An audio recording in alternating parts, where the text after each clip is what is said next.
All right, guys, welcome to the stream. My name is Merrick TV. So glad to have you here.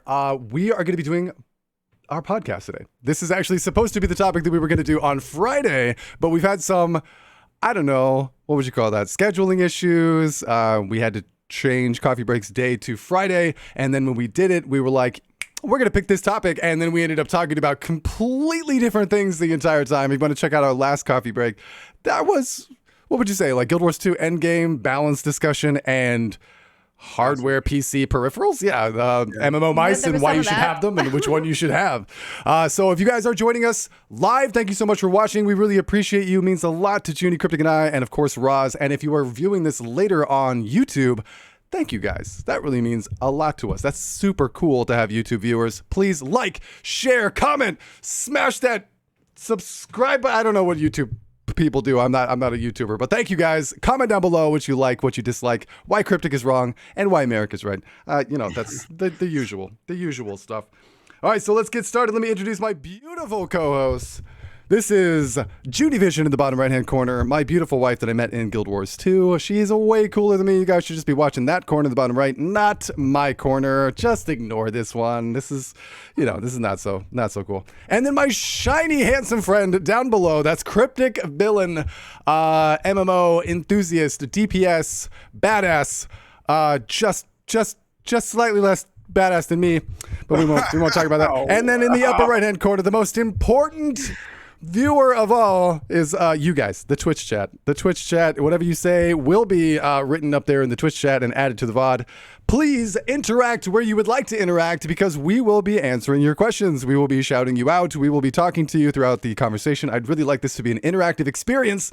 So come in, say what's up, say what your favorite MMO or your first MMO ever was, because I'm super curious about like how people get into MMOs. It's very interesting. Today's subject is going to be what we were supposed to be discussing last time, which is effectively the dichotomy between leveling and endgame in MMOs. Basically, how MMOs deal with that. If they want everyone to just be rushed up to max level and then have the game really start, or if it's going to be a monotonous grind all the way up, then if it's going to be slow, then they have to take the time to make it fun. You know, there's a lot of different things that different games do. Sort of the questing experience, the exploration, the new game experience, right? The new player experience. What's it like when you first start? You know, is it enough that you just rush someone up there, or do you have to catch them? And how do you do that? So there's a lot of things we're going to be talking about. Cryptic is much better at sort of guiding the flow of the discussion. So I'm going to turn it over to him. He's the shiny one below me, in case you forgot since my intro. Hi, Cryptic. The shiny one dictates the pace of the podcast. Yeah. The shiniest person at any given time gets to dictate the pace of the podcast. And currently looking, Junie's the whitest for sure, but Cryptic definitely the shiniest. So Cryptic, you win. You go. There was an episode where Junie had like ridiculously bright lights. I'm pretty sure she would win that particular time. Yeah, that's possible. Yeah, that particular time. Yeah. All right. Well, since I'm in control of the podcast, we're going to talk about Star Citizen, the whole podcast. No! Oh no! What have you done? I kicked my camera in disgust. It's just wobbled. I'm sorry. Hold on. No. Let's dive into leveling. We promised we'd talk about this last week, and we did. Have you heard of the new Aerox 9 MMO mouse, by the way? Shall we? No, I'm just kidding. Run.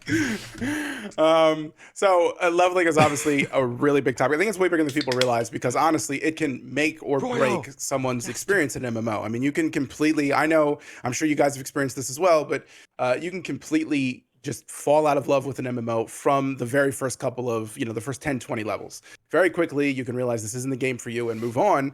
And honestly end up missing some things that could be really awesome. I think games that, as an example, me and you, Merrick, we would love to make it to endgame in Final Fantasy, but the leveling process really kills our enthusiasm, right? How did I know that Final Fantasy 14 was going to come up at that exact moment? Because, yes, I would agree. We'll go into that more shortly, but yes. But, those are examples of why this is such an important topic, right? And why it's really important for not just any game, but an MMO specifically, because you spend so much time, you put so much effort into an MMO to really nail it out of the gate. So with that, I'd like to first dive into just some general points about leveling. How long do you think it should take for someone to get to max level? Like, what are some of the pain points about the leveling process and getting to max level that really irk you, right? I talk a lot, so I'm gonna let Junie answer.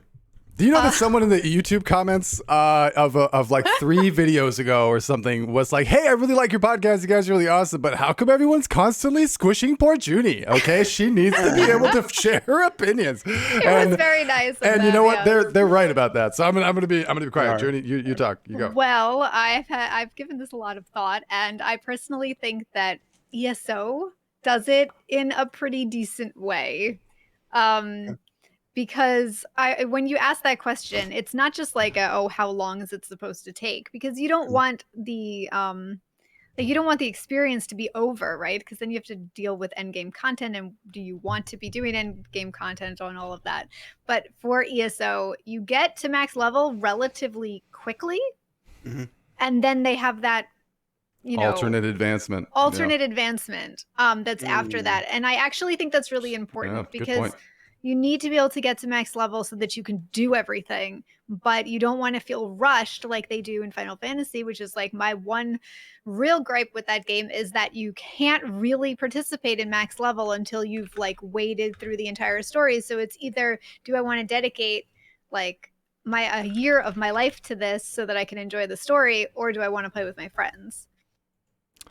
Gotcha. So one of your big things is being able to get access to the max level stuff in a decent time frame, but kind of not remove the leveling fun from the entire game by rushing through it, right? You want to have Exactly, yeah. that alternate progression that ESO provides after you hit max level continues to give you reasons to do leveling content in the game with probably with other people and just by yourself, right? And still have access to end game content that otherwise like Final Fantasy would lock you out of, or Guild Wars 2 is a bad example because you can get the level 80 so quickly. Well, right, that's the thing. Guild Wars 2 lets you do that really fast, and Yeah. it's a bit of an oddity.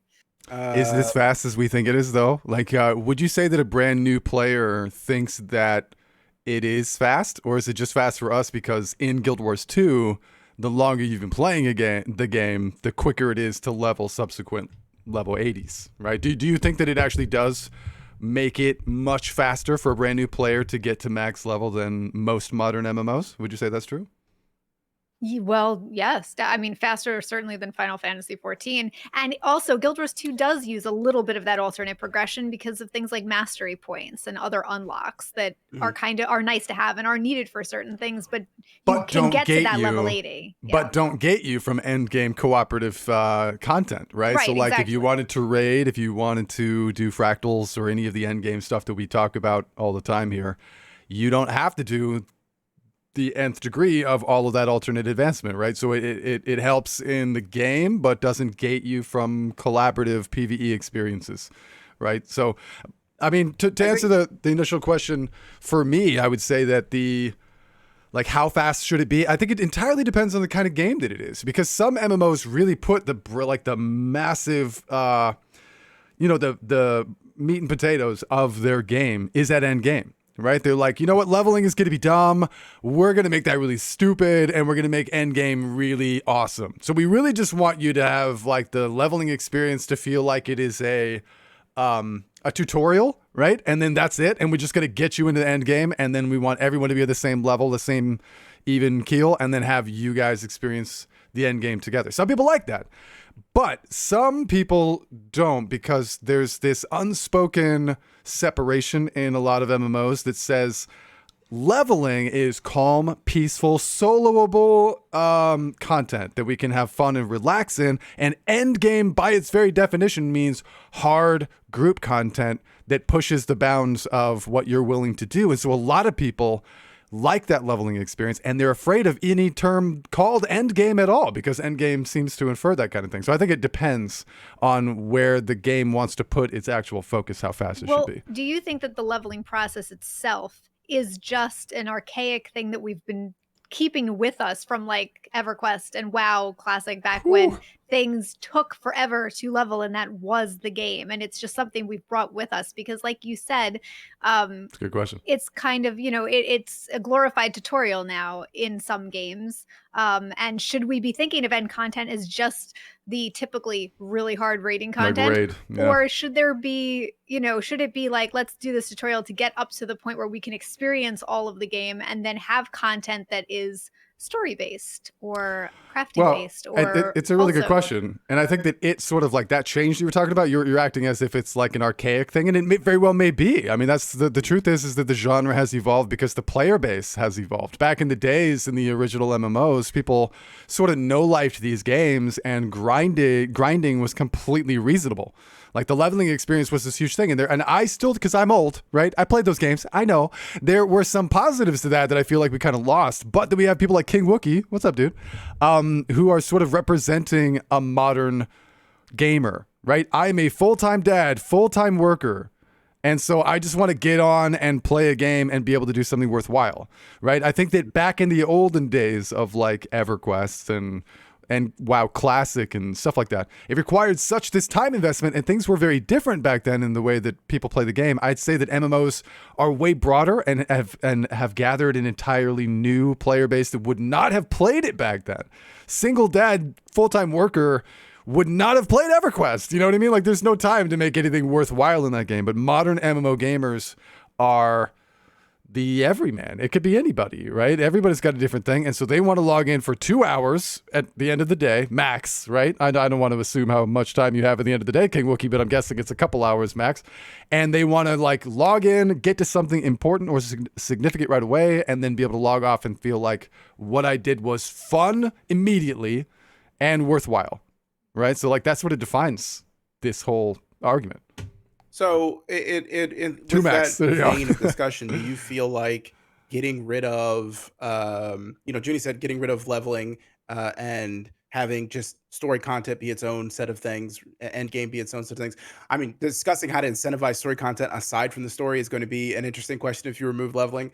But that aside, I mean, does that mean you guys are happy with things like, power passes in Lost Ark or story skips in Final Fantasy? Like, should that just be the default? Should they not be? Should you just be skipping straight to basically access the end game without understanding, potentially not understanding your class, your skills, what your role is in the game? Are you asking what I want from me selfishly, or what I think is better for the genre and the community as a whole? Because that's two different things. Well, right. I mean, that's why the tutorial, that's why a true tutorial period is necessary. So if you shrink the leveling process down enough, it can act as a tutorial. Like I said, just to bring back ESO again, I think the leveling in that game to get to max level is very reasonable. So it's not about just like one or the other. Yeah, so I'm gonna reference Guild Wars 2. Because a lot of us play Guild Wars 2 and a lot of us know how that sort of thing works. What I like to pitch on stream a lot when I'm playing Guild Wars 2 and people ask me like, oh man, this game is still out. It's been around for forever. Like if I started now, is it a good game to play?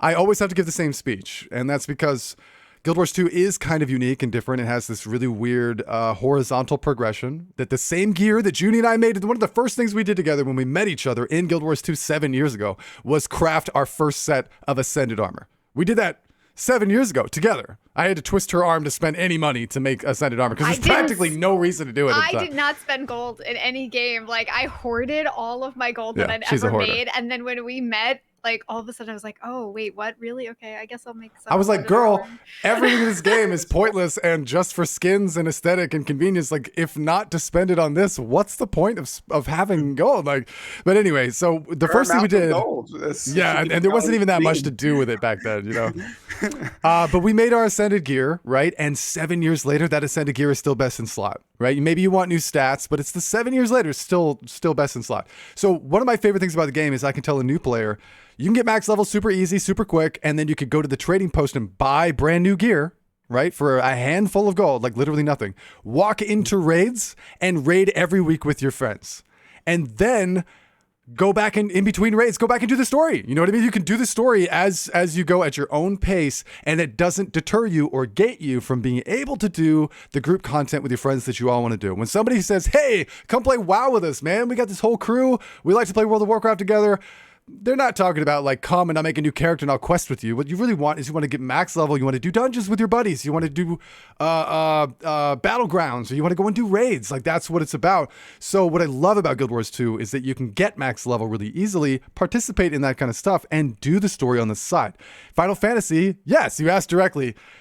Does that mean that things like Final Fantasy and Lost Ark are problematic, or do you agree with the power pass or the boosts or the skips or whatever? Like, the answer for me is yes, because I would love to be able to see. The problem with Final Fantasy is if I want to skip to max level and start raiding, I'm skipping all the story too. I can't go back and do that easily. It's more of a big pain in the butt, and the raiding itself is so intrinsically linked with the story that if I skip to that part, I'm ruining it, right? I'm gating myself. So, and on Lost Ark, that was the number one reason that I stopped. The questing itself was really monotonous. It was just sort of running around grindy stuff. There was a lot of weird systems I didn't like. And everyone kept saying, dude, Merrick, once you get to max level, you're going to love raiding. And I hear that in Final Fantasy all the time too. And the truth is that's probably true. But the leveling experience has gated me from even getting there. And so, yeah, I think for me, I think that counts. So do you I mean, for someone like you picking up, a new class or a new character in an MMO, even if you haven't played it before, wouldn't be that big of a deal, right? You look up some guides, you watch some videos, if they have a training area, you'd enter that training area. For the average MMO gamer, though, do you think that would hurt the overall community? Yes. Like, I do. I mean, like, listen, we play Guild Wars 2. New elite specs just came out with EOD. There's 9 new elite specs. I'm not starting a level 1 Necromancer and leveling that. I'm just going to learn Harbinger in the SFTA for an hour, 2 hours, 2 days, a week. It doesn't matter how long. It depends on how complex the class is. But I know that experience. I know that process. And I'm not going to bring it into raids until I'm no longer a liability. Right? Because I'm used to that. And I know what that experience is. But you hear that stuff in WoW all the time. Like, I'm going to make a new character. It's going to be a shaman. They're like, and I'm going to buy a boost and I'll be ready to. And everyone says, no, you're going to be totally overwhelmed. You need to learn it from scratch. And I just think that other communities may just not be used to that process as much. But we do it in Guild Wars 2 constantly. You can't tell me you haven't. I mean, maybe not Cryptic, he only plays 2 things. But the average player, I'm just kidding. The average player in Guild Wars 2 is constantly learning new builds, like in the training area from scratch, Okay. Also, hi, Empress XP. I'd be concerned that like the negatives would outweigh the pot. Like, for us individually, we would like those things, but I think the negatives for the community as a whole, like I don't know, I feel like it'd be very easy for people to miss out on. And even in like Lost Ark, for example, because I don't quote me on this because I haven't played the Korean version of Lost Ark, but Lost Ark, I believe you can purchase power passes in Korea. You can't in NA and EU right now. Because what is the power pass? Is that just a skip? Yeah, basically, or it's a skip. Boost rather. Yeah, it is. It's both. It's a boost and a skip. You skip story and you get gear and stuff equivalent to where you should be. So I think the furthest you can skip right now is Phaeton. I don't think there's another power pass for like South Vern. But basically, you can skip up to tier 2, and you can get gear and stuff equivalent with that, and it completes the quest and story for you. That being said, though, if you do a power pass, there is a tutorial built in that you have to complete. And I assume that tutorial's there for the Korean and Russian players who could buy them and theoretically not have made a character before. Because the only way you can get a power pass in NA is to have actually made a character. You have to have played a character past that point anyway. So you should know how to play the game anyway. So that tutorial could only possibly exist for people who, have not new to the game, but new to the class, right? Well, no. It new because it's basic stuff. So new to the game, right? That tutorial must exist for people that have bought a power pass in like Korea and stuff. Oh, I see. It's in NA and EU that you have to have done the story or whatever the game to a certain point first. You can't buy it in NA and EU, but in Korea, I'm pretty sure you can. So that tutorial exists for them, and we just got it carried over for us. But that tutorial, you could just pretty much press G through everything, not read anything, press G through it all, and basically attack the boss until, or attack whatever enemies come up until you do the thing that they want you to do accidentally. And I mean, I basically pressed G through the whole thing. And I think there was one thing that I actually read and did. Everything else, I mean, obviously I knew all of it already, but everything else you could easily just auto attack your way through it and hit skills. And so that to me is problematic because the tutorial doesn't force the player to learn the stuff. that they're going to need for the game. But it also gives them the false impression that they're ready to go, just like any tutorial would do. And then you could, with Lost Ark, the Power Pass, you could, if you the Phaeton one at least, you'd be tier 2. You could jump in the tier 2 content, and that stuff will kick your butt if you're unprepared. I mean, I mean, it's especially so like the higher end Guardian raids at tier 2.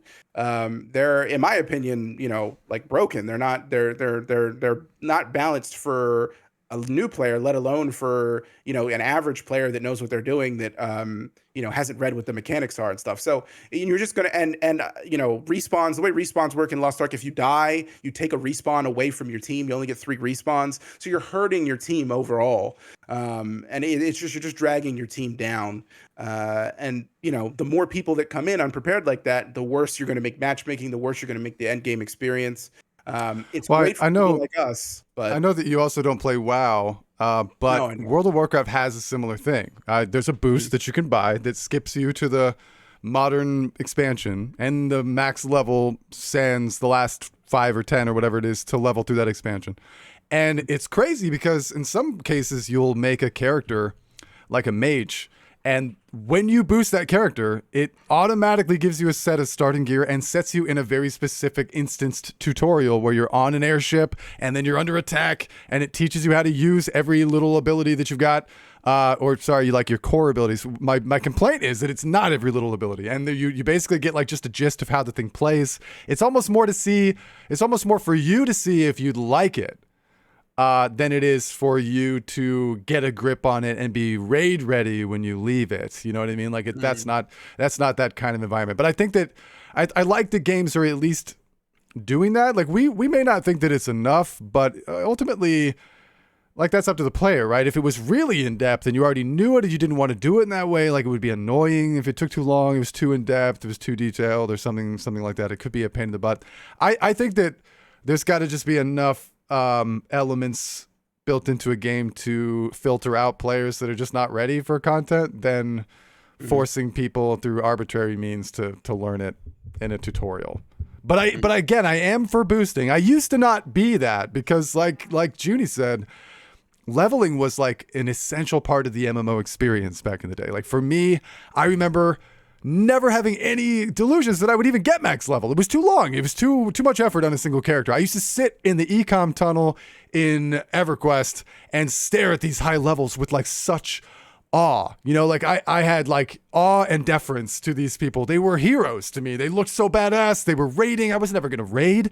They had this cool stuffed epic weapons, looked awesome. Like it was an investment, and that investment rewarded them not just in power in the game, but in like social awareness. People were aware of these people and in awe of them, and there was this cool factor that doesn't really exist anymore.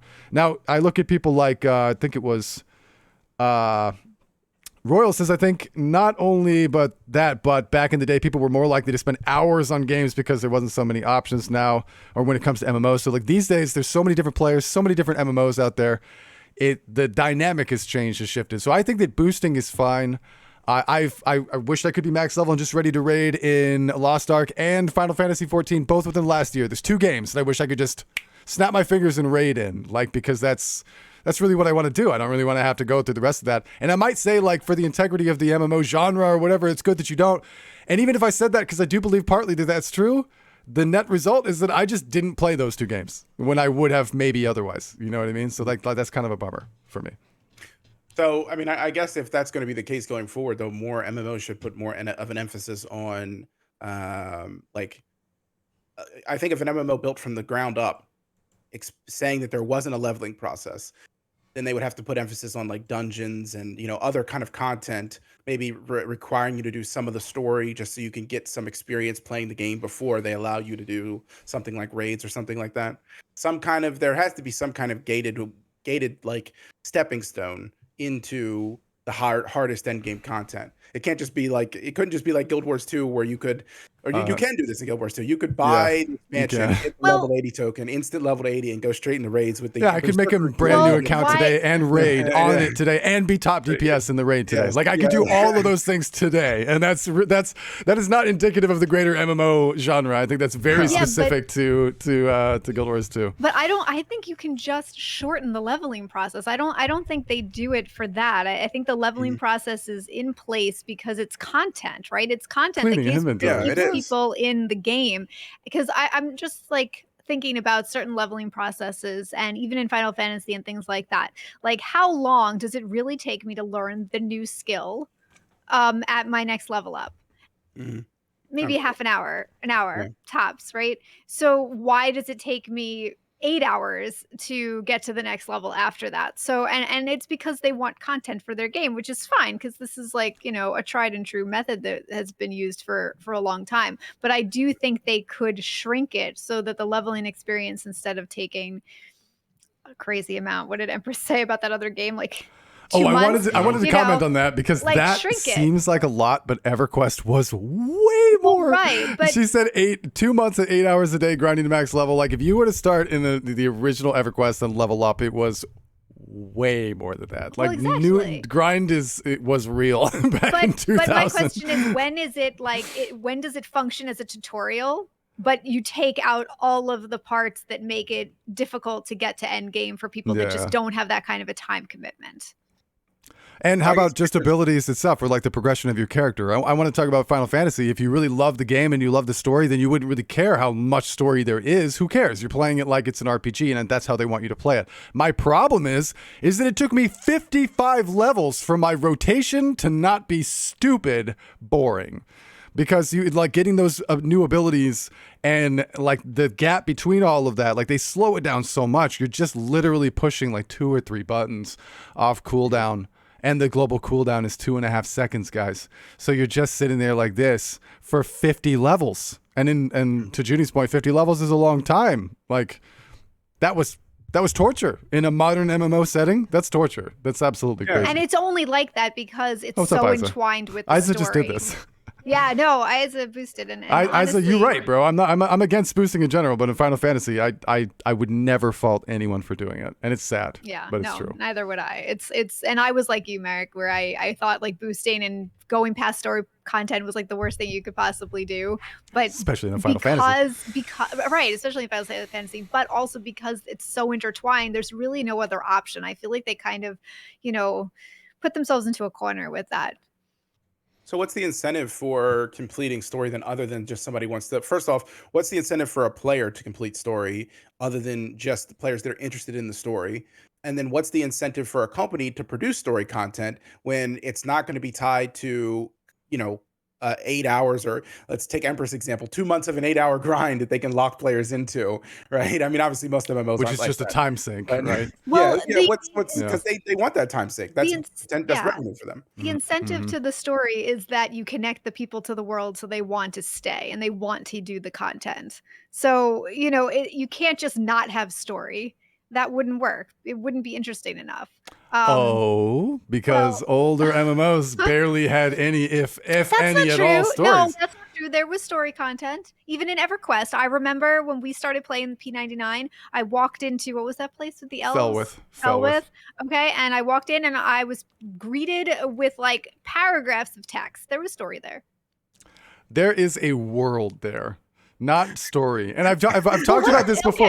No. I think this is an important distinction. I think that and I was just talking about this on stream yesterday or 2 days ago when I was playing Guild Wars 2. The difference between older MMOs was that you were not the savior of all mankind. That wasn't you. Like nowadays, there must be a giant, linear story. And there's some big threat is threatening the entire planet, and only you and every other person ever, but you don't talk about the fact that it's all of you, are the savior. You are the warrior of light. You are the one person who can, you are the commander of the pact, okay? Not you, Cryptic. Not you, Junie. No, it is me. Okay. I am the commander of the pact. Pretty sure I'm the commander of Mary. But see what I mean? Like there's this giant linear story that you have to be a part of, and you have to be the savior of. Back in older games, you were anonymous. You weren't the main character. The world was the main character. And there wasn't maybe some giant threat that was looming over the entire globe. It was maybe just like you exploring different regions and different areas that maybe had a little, maybe like I wouldn't even call it a story because it often wasn't a conclusion. It was more like a setting, like a dynamic, like an environment of that area of the world that you just got to exist and play around in. That's different than modern content of story being produced, right? They're basically making a new movie every, voice acting, writing, script, scenes, all that stuff. So it's basically like writing a little movie every time they come out with new content.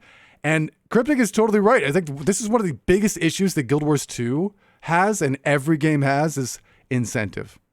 What's the point? Like Guild Wars 2 is a great game. It's an amazing game. Wouldn't you say that it's like if you were to isolate it's one of its greatest problems, it's incentive. Why should I do it? And why should I do it again after I do it the first time? Why should I ever do it again? Like, why should I keep going back to these meta events? You'd like the rewards are trash. That's what you always hear. Like, the rewards aren't good enough. The rewards aren't good enough. I shouldn't, what's the point of doing this? And story content, new story comes out. I don't have to do it. In fact, oftentimes Junie and I don't do it. And then we just keep on raiding or even do the new strike missions or whatever. And you don't have to do story. And I don't really feel like there's a lot of incentive there at all. So maybe they don't even know the solution to that. What do you think? Well, I mean, I was going to say, you brought up like, that it's the setting, it's not the story. Like the setting is what should draw people in, and the story should be kind of sparse throughout the setting. And we talked about this a little bit in another another coffee break where we were talking about the main character and you're talking about the commander and feeling. I said I don't like this feeling that I'm not. That they've tried to make me the main character, the hero. I'm the commander, and then I'm completely disillusioned the moment I go somewhere and I see 20 other commanders, and I'm like, wait, I thought I was the commander. Nope, not you. But I said I brought up EVE Online. EVE Online is like the one game that I felt didn't have that problem because they didn't make me someone special. I was just a part of the world, right? And at the time I said I couldn't think of how another game could pull that off. And you were kind of describing that it could be done in a normal MMO in another game that isn't EVE Online, because EVE Online's not a normal MMO. What's EVE Online? Never mind. I forget I asked. Don't answer it. Spreadsheet simulator. We don't talk about it. Yeah, spreadsheet simulator. It actually has Excel integration now, so there you go. Oh my god! Yeah. If that doesn't tell you everything you need to know about that game, I don't know. I don't know what would. Okay. Well, you're missing out. Not really, but no, seriously. If Ashes of Creation. Wait, Empress is the one with the dodgy banner ads. Are there banner ads inside EVE Online? Because that would be hilarious. Well, what do you mean by banner ads? Like a banner, an ad comes up with a banner. Like Twitch does it all the time now. You're watching a Twitch streamer, and then like the Twitch stream gets smaller, and underneath is like a banner ad that just appears randomly. You haven't seen this? It's a thing. Yeah. No, I mean I've probably seen it in Twitch, but I'm thinking EVE. Like I haven't seen anything in EVE. Okay. Like, there's like billboards and stuff, but they're just part of the world. Like, and you can pay to have your stuff advertised on them. So. Oh, like in-game advertisements for your services? I mean, I don't know what they limit it to. I remember it used to be you could advertise out when I was playing. You used to be able to advertise out of game services that were tied to in-game stuff. So like when they had the poker tournaments and stuff like that, which all got banned eventually. But when all that stuff used to be allowed, and like the betting and all that stuff, people were advertising that outside of game or in-game.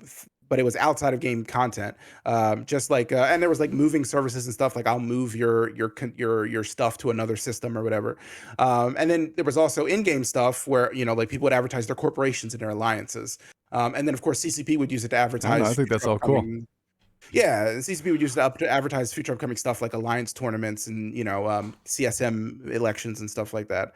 It's cool. You can destroy. I think you just got to draw the line. Like if some rando's trying to drop his mixtape on me through a video game, like that would be a little weird. Somebody selling like out of game, advertisements in game would be pretty dodgy. But in game advertisements for your in game services, I think that's kind of cool. In fact, it speaks to sort of like the hyper futuristic, maybe Neo City cyberpunk kind of vibe of games like that. That seems realistic to me. the digital city. I mean, it fit really well at the time. Nobody felt like it was out of place. It wasn't in your face, and like, you know. Oh, it was Envoy Online, says Empress. Not Eve Online. Oh, I don't know what Envoy well, Online is Envoy either. Online. That's interesting. Yeah. So Empress, what was your first MMO? Was it that game, that Korean game you were talking about? Shaya? I got to tell you, and Cryptic and I have talked about this at great length. I don't like most Korean games, period. Which sounds terrible, but I feel like there are cultural differences in gaming companies and development companies. I have a really hard time with it. Like, there are things that I really love about Lost Ark that I feel like the Korean game development atmosphere and archetype is what messes it up for me. I don't like the Korean gaming system influences that kind of feel like cash grabby, gotcha gamey, mobile game. That's what it feels like. Mobile game. Yeah, I mean, that's what it is. I hate it. I mean, that's what Koreans are good at, man. Well, it's not what I'm good at, and I don't like it. I don't want it. I mean, you want that awesome combat, right? You want that beat Black Desert. It is Lost Ark combat. Right? I know. Yeah. So Lost Ark took the top-down isometric ARPG environment and made like a legitimately amazing combat system in it. I freaking love it. It's better than Diablo, and the combat itself is better than Path of Exile, in my opinion. Not the systems, right? Like the actual skill system that everyone loves so much in PoE. It's hard to argue with that. That game, Path of Exile, is amazing for what it does there. But I think like everything outside of the combat itself just feels, Korean. I don't know. It's hard to explain. I mean, it is Korean. One of my first MMOs ever was Lineage 2. Korean as hell. And it was grindy. And listen, all the Koreans wandered around just killing people and stealing their clothes. And they would talk to you in Korean. And if you couldn't answer in Korean, you were in big trouble.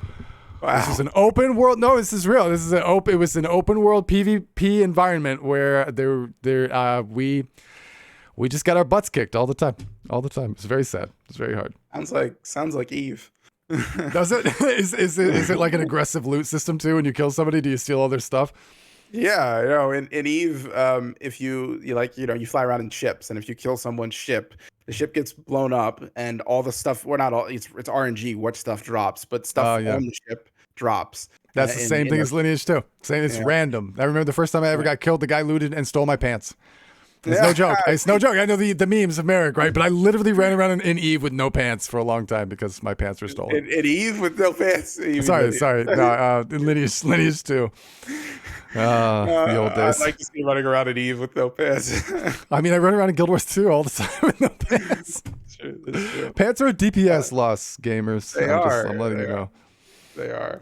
Well, so I guess another question with leveling. I mean, we talked a bit about level skips and stuff like that. Do you think people, we're talking about alternate leveling here. Do you think people should be able to level if a game does have a leveling system? Like, let's say that it's already in place. Should they be able to level without combat at all? Should somebody be able to life skill their way to max level? Should somebody be able to trade their way to max level? Use the marketplace. Should somebody have to craft their way to max level? I mean, in Guild Wars 2, you can craft your way to max level. In Guild Wars 2. People craft their way to max level. Your way to max level. You can't gather your way to max level. Okay, I guess you could. It would take forever. But you could technically gather your way to max level, I bet. That would take forever. I don't know if anyone's ever done that before, but I would love to see. I know people have done a certain amount of leveling through just like world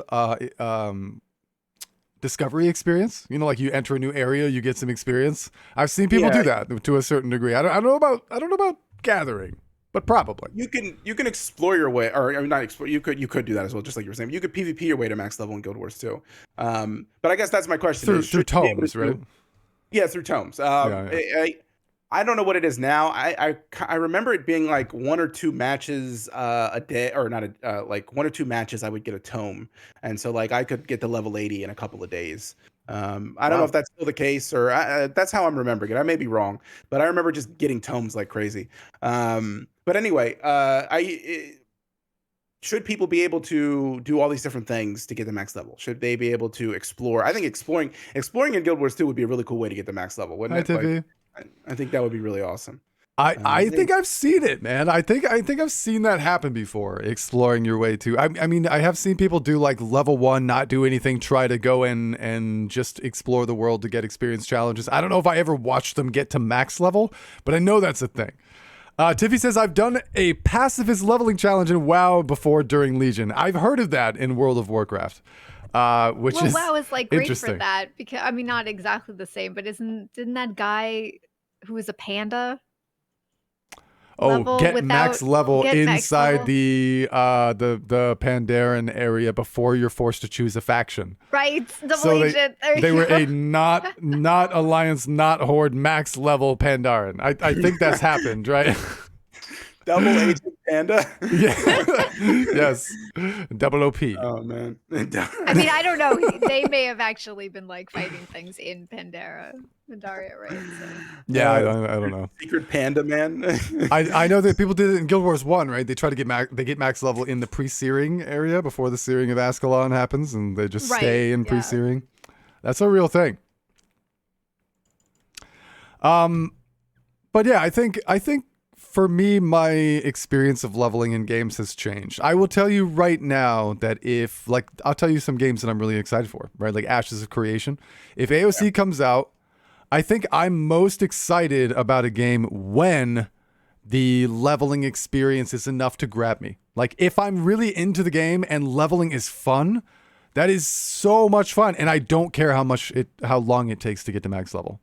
I'll just say it like that. I think it entirely depends on how well it's done. Because if leveling is monotonous and they don't have a good way to make leveling a cool experience, so that all of the bread.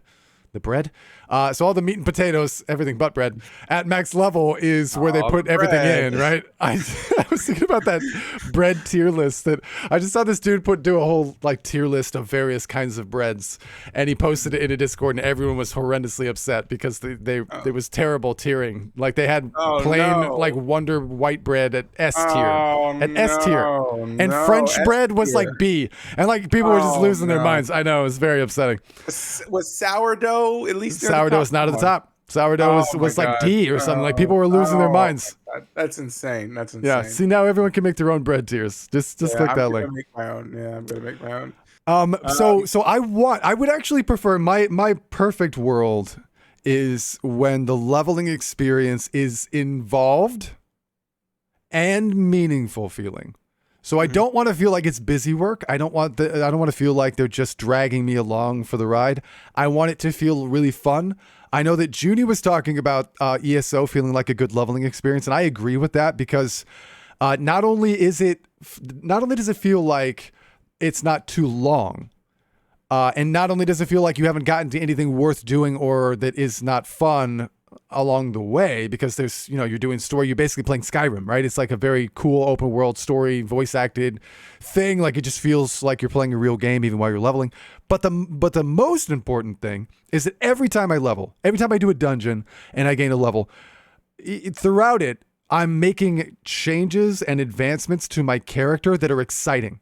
You played ESO Cryptic, you know what that's like, right? Like every time you gain some levels, you're like, oh, I gained skills in the skill line that I'm excited about. And you get to like drop the points in and you're getting some new thing for your character. Like it just seems like every level, every 30 minutes or something, I'm making some sort of cool change to the advancement of my character that feels meaningful and fun and exciting. I'm working towards something that I care about. Guild Wars 2, I would say is actually like they got rid of a lot of the monotony, right, for leveling. There's not like the quest, go here, come back, go here, come back, go here, come back stuff, the fetch quest stuff, right? Like hearts and exploration and dynamic events sort of redefined how we even look at leveling in Guild Wars 2. So I would say that Guild Wars 2 is pretty good in terms of that. Would you agree that Guild Wars 2 is a good leveling experience? Tiffy, we spent the first hour of this talking about Final Fantasy XIV being the worst version of this. So yeah, no. What do you think about Guild Wars 2? Is that a good one? I mean, I don't think it's necessarily a bad one. I like that the leveling curve flattens out as you start to get up there, so you're not spending hours upon hours leveling. But I don't know. When I think of leveling in Guild Wars 2, I kind of think of it as forgettable. Like it is that a good thing or a bad thing? I mean, it's a little bit of both. It's a little bit of both, right? Yeah, it's a little bit of both. There are things about it that I like. I like that it doesn't take too long. I like that So there fluffy. are, I like that there are parts of it. Obviously it's heavily tied into the story, and you can progress through the story and get some, good Guild Wars 2 story experience while you're leveling, like you can in most MMOs. And it doesn't feel like I mean, I know they changed it now with kind of like, and that's probably the worst change they've done with the story, is that where you're kind of gated, you can't progress the story without being at a certain level. But before, you could kind of go at your own pace, and it felt good.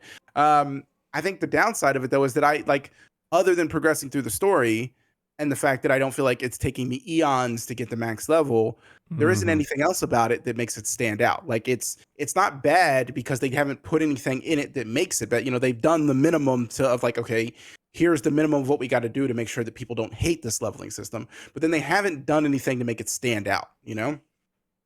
So, and then once Yeah. you're done the first character, you can, the more you start building up, tomes and all this other stuff, you can just Mm. skip your way through. I mean, I think I probably played like, I don't know, maybe the story twice at the most, The and then personal story.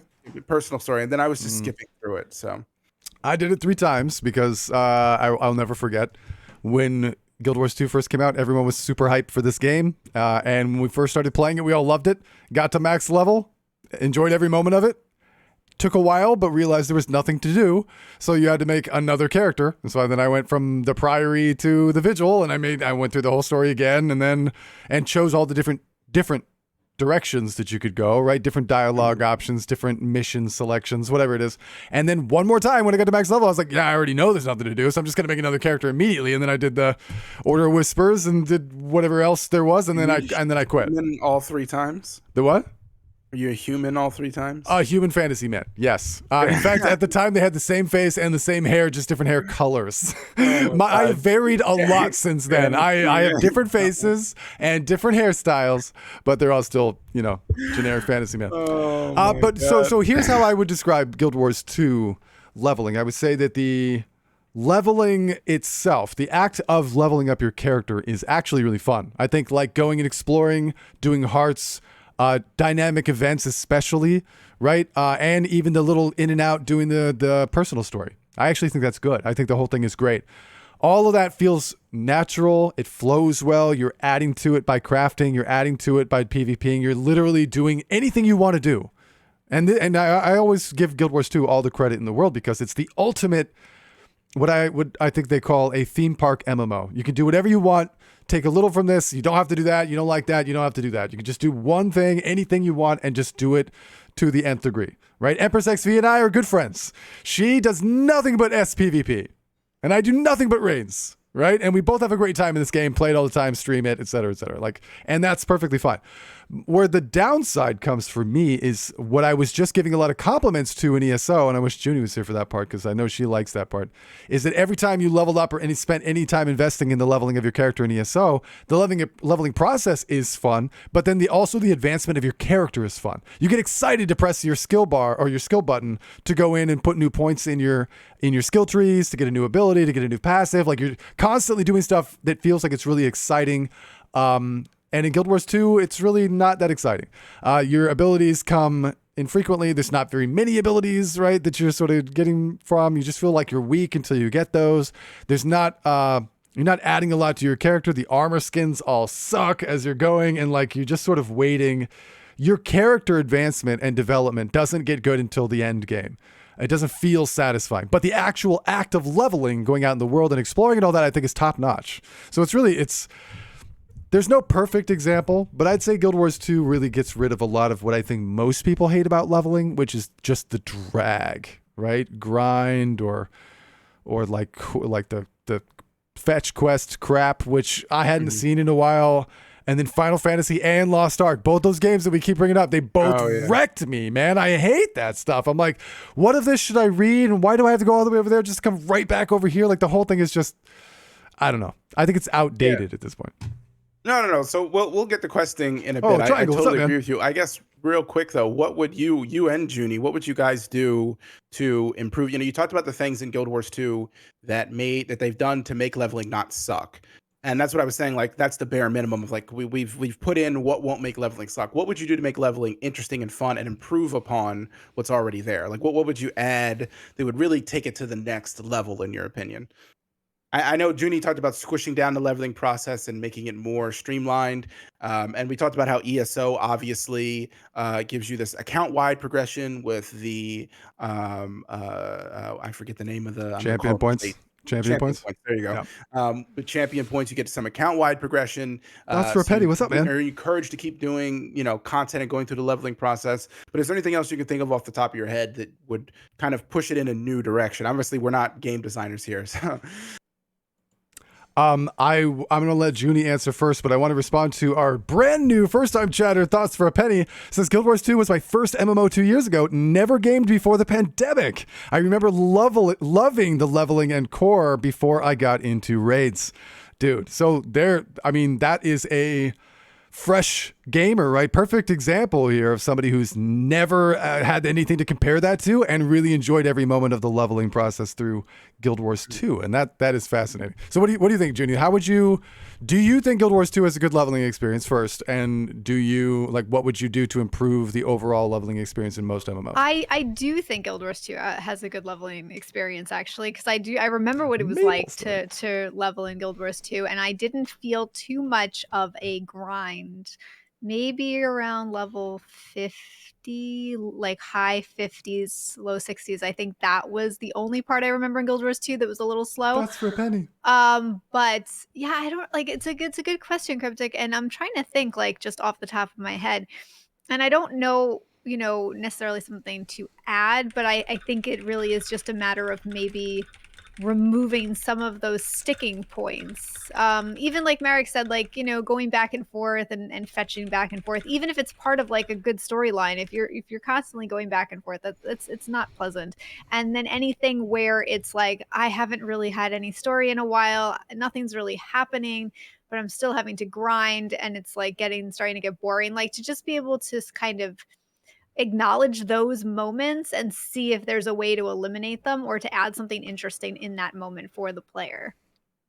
So you feel like it certain times over the course of a leveling experience it gets really dry and really boring, maybe in Guild Wars 2 also, and you like the way the Guild Wars 2 does it. You just want them to go back and address the moments where things are maybe a little slow. Well, actually, I mean, yeah, exactly. I mean, I think Guild Wars 2 probably does it in a really good way, though, because like I said, even those areas, they weren't at least very long lasting. So, So it's a little worse now with the gating of story progression. So you kind of have to go do they kind of force you. They don't let you have the freedom. You kind of have to meet a certain level requirement to progress in story now. That's true, and that is. But that's just annoying. that's like an actual implemented tangible gate, right? Before it was gated by, I guess, you just getting your butt kicked. Is that how that worked? Like you went in, you're like, whoa, these NPCs are too high level for me. No, but I remember that. And that was actually kind of cool, right? Because the way it was is you would try to do a piece of story content and maybe it was too hard. And then you'd have to stop and do some other things. And I don't know, I almost felt like that felt better because it gave more of like freedom to the player. So you were able to try it. And then if you weren't able to go get past it, then you did something else. And even that in itself is like engagement. You know what I mean? Yeah. So I 100% know what you mean. I actually really hate that games don't allow you to do this anymore. Like in olden games where there's not a lot of hand holding, right? Some hand holding that comes out, I'd actually say that most of the implementation from developers adding systems and stuff like this is actually to try to protect you, right? Which drives me nuts. Like I say all the time, if there's a cliff nearby and I'm dumb enough to fall off of it, let me die. Let me fall off of it and die, and then I'll learn. You know what I mean? Like I hate invisible walls and things that stop you from doing stupid things, because sometimes it allows you some level of personal self-expression in a gaming environment, right? Like if I'm so low level, maybe I'm too low level to do this story, but I'm also a badass, or I just want to think that I am. I want to try it, like let me do this 5 levels too low and see if I can. Maybe I'm just that awesome. And then I could turn to my buddy Cryptic and be like, dude, you would never guess what I just did. I beat this at level 20 when it's a level 30 dungeon or whatever it is. You know what I mean? Like that makes you feel good. The worst that happens is that you fall off the cliff. You just die. You were punished by your own overzealousness. Like, and that should be okay. I really think that that's a big problem with modern MMOs is that they baby you too much. Don't you think? Yeah. Oh, definitely. I mean, we talk about Star Citizen. That's what things enjoy about Star Citizen. Now, by the way, Star Citizen doesn't even have levels. You can't level up. But there's nothing that stops Cryptic you. made me download it today, by the way. I have Star Citizen, and we'll be playing that today, I think. Yes. There you go. It doesn't baby you. Same thing with EVE Online. EVE Online doesn't baby you. A lot of these games that, I mean, EVE Online's obviously an older school game, but a lot of these games that are kind of going for this more hardcore experience, they don't baby you because they expect you to kind of suffer through the process. And I think that games that aren't going for this hardcore aesthetic can also learn from this. And people learn, like there's a saying that I like to quote: "There's no such thing as a painless lesson." Right? You cannot learn anything without experiencing some pain. And games, if they hold your hand too much, you won't really learn anything because you haven't had a moment where you're like, oh, if I had CC'd that boss, he wouldn't have one-shot me, right? I can't get past this boss because I don't know how to CC, right? Like, you need to experience some downfall, some pitfalls. I know why you brought that up. Yeah, there should be things like that force people to acknowledge what their CC is before they walk into a raid and have no idea what that is and that it's important. And I agree. There were some tutorial bits added about CC, but maybe not enough in Guild Wars 2. So no, but I agree. I think painful lessons are often, like I said, it's going to be one of two things. It's either going to be an awesome experience that you got to, test yourself, push yourself, do something awesome that maybe not everyone else would be able to do. And those are the most iconic MMO moments that exist, right? You're doing this special, cool thing based on the tools that you have and the experience that you have and the skill that you've built in this sort of thing. And it's netted you something neat.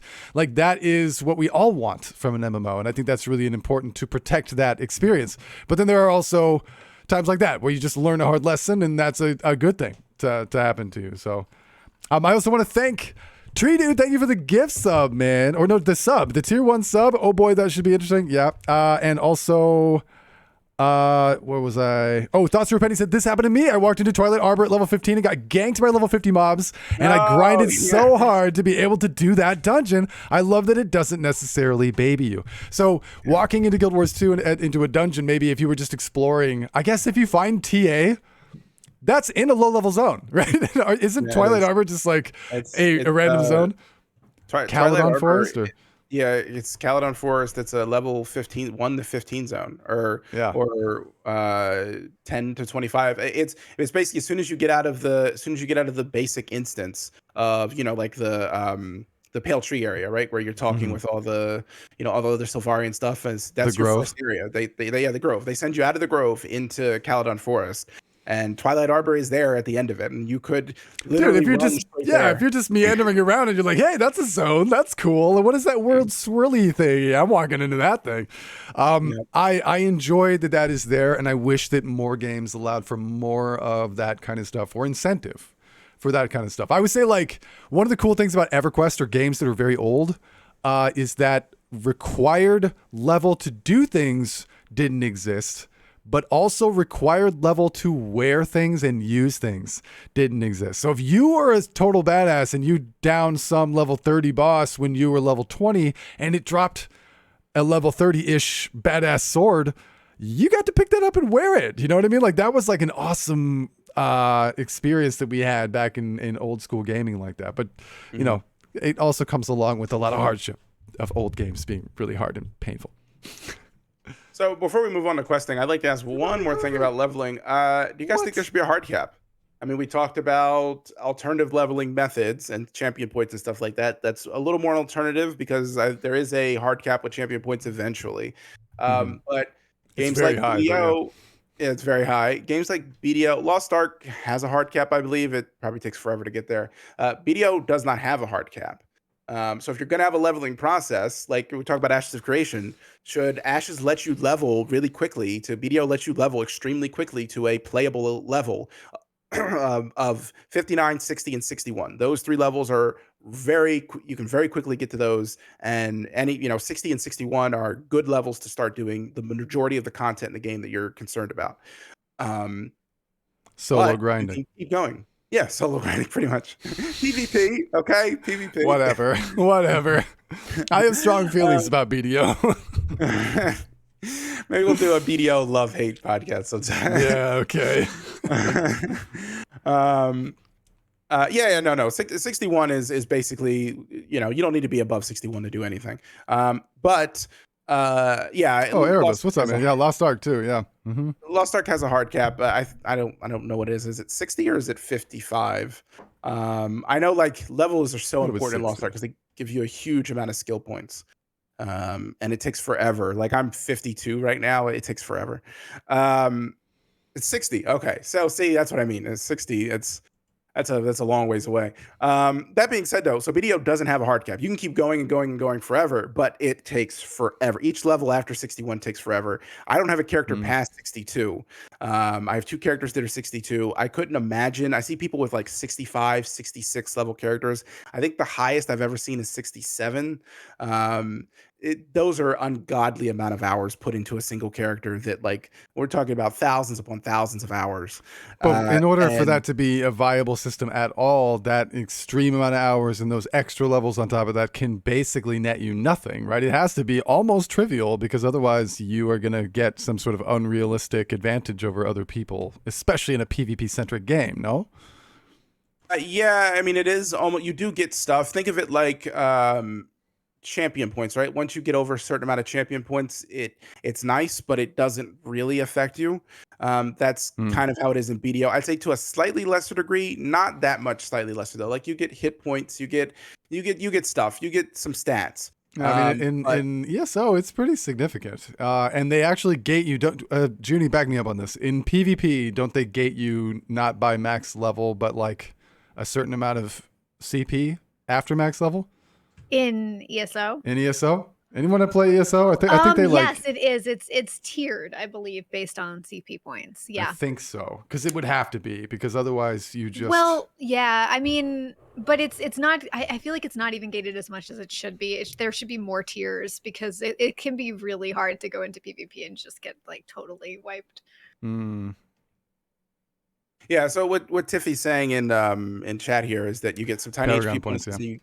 You get better accuracy from mobs in BDO. And you also get, like, you take reduced damage. Mobs have a color system based off their level or based off your level. So they have a level, and then whatever your level is, it compares them. And that's the color of the mob's name. So, like, there's that area called Star's End, and like the mobs at Star's End will be purple if you're 61. I think some of them will be purple. And the moment you get 62, they turn red, which means that now you take less damage from them. And if you were to get like 63 or 64, they would turn like green. And it's basically letting you know how much threat these mobs are to you based off your level. It doesn't really mean anything. You could easily kill them at any level. But that being said, it's an extra little bit of incentive to continue to, like you're not sitting there like, oh, look at all this XP I'm wasting, right? Like in Guild Wars 2 right now, we are just wasting XP. What do you mean spirit shards? Spirit shards. Come on, man. I think 6MB just ran out of spirit shards. He needed more to make more legendaries, and he's ran out. Yeah, I mean, I might have thousands upon thousands of them. Yeah. And then also probably like 2,000 tomes of knowledge somewhere on my account, but still many spirit shards that you can, and with converting tomes of knowledge and stuff as well. There's an economy for them, and you could just buy them from other people. So can you really? Yeah, you can. Oh, I'm about to be rich. Who wants to buy some spirit shards? They were pretty. I mean, I have a lot of spirit shards too, actually. Yeah, I got a ton. I do this? You guys, Merrick.2460, hit me up. I will sell you my spirit. Oh man, yeah, Tiffy's right. It also costs your sanity because you basically take what they give you and do the stuff for them, because you can't trade. Your spirit shards are account bound, so you can't trade as you have to. Yeah, you're selling your time and labor, not just your spirit shards. So that's where it comes in. Do I have to leave the aerodrome? Do you have a portable Mystic Forge? They're not expensive. They're like 100 gold. Oh, but I could buy one of those. Yeah, then you wouldn't have to leave the aerodrome. Done. A new business added to the website. WP made a video about it a while, like 2-3 years ago, like before the pandemic, and he made a lot of money selling his spirit shards. He didn't, like, I remember in his video saying he didn't realize how valuable they were, and somebody, I think it was actually Guild MM like ran him through how valuable they were, and he sold all of his and made a ton of money. So wow. Okay. I could use some gold. This is gonna be good. what are you going to do with the gold? Nothing. I don't know. Wait, no, we need gold. It's to build legendary armor. Remember? Oh, yeah. You want to have spirit shards that you need for that legendary armor. Oh, no. Do you need spirit shards to legendary armor? I guess you probably do. You do. Yeah, you do. How many do you need? Oh, dude, did you guys see the new Zaitan weapons that came out today? Have you scoped them yet? No, I haven't. They came out today. Yeah, dude. I've been seeing people. I think 6MB's already crafted 2 of them or something. They're pretty awesome. Anyone got a link? I'm looking someone right drop now. a link if you have it. But yeah. I think we're pretty wrapped up on leveling. I was hoping we could move on to it's still touching on leveling, but I was hoping we could move on a bit to questing and talking about questing mechanics in MMOs and there are some real issues with a lot of games in questing, and there are some good things, obviously. But you mentioned earlier, oh no, 50 spirit shots per armor piece. Wait, I have so many though. I'm sure that'll be fine then. I can make my legendary armor and give people spirit. Yeah, listen, shards. I've got 3,000 LI and probably 7,000 whatever those are called. Oh, spirit don't shards. you get more spirit shards? But from I've got using like Tomes 5 of Knowledge? provisioner tokens. All I've right. got like none of those. Wait, don't you get spirit shards from using Tomes of Knowledge? At a max level character, Yeah, yes. yeah. Okay, that's great.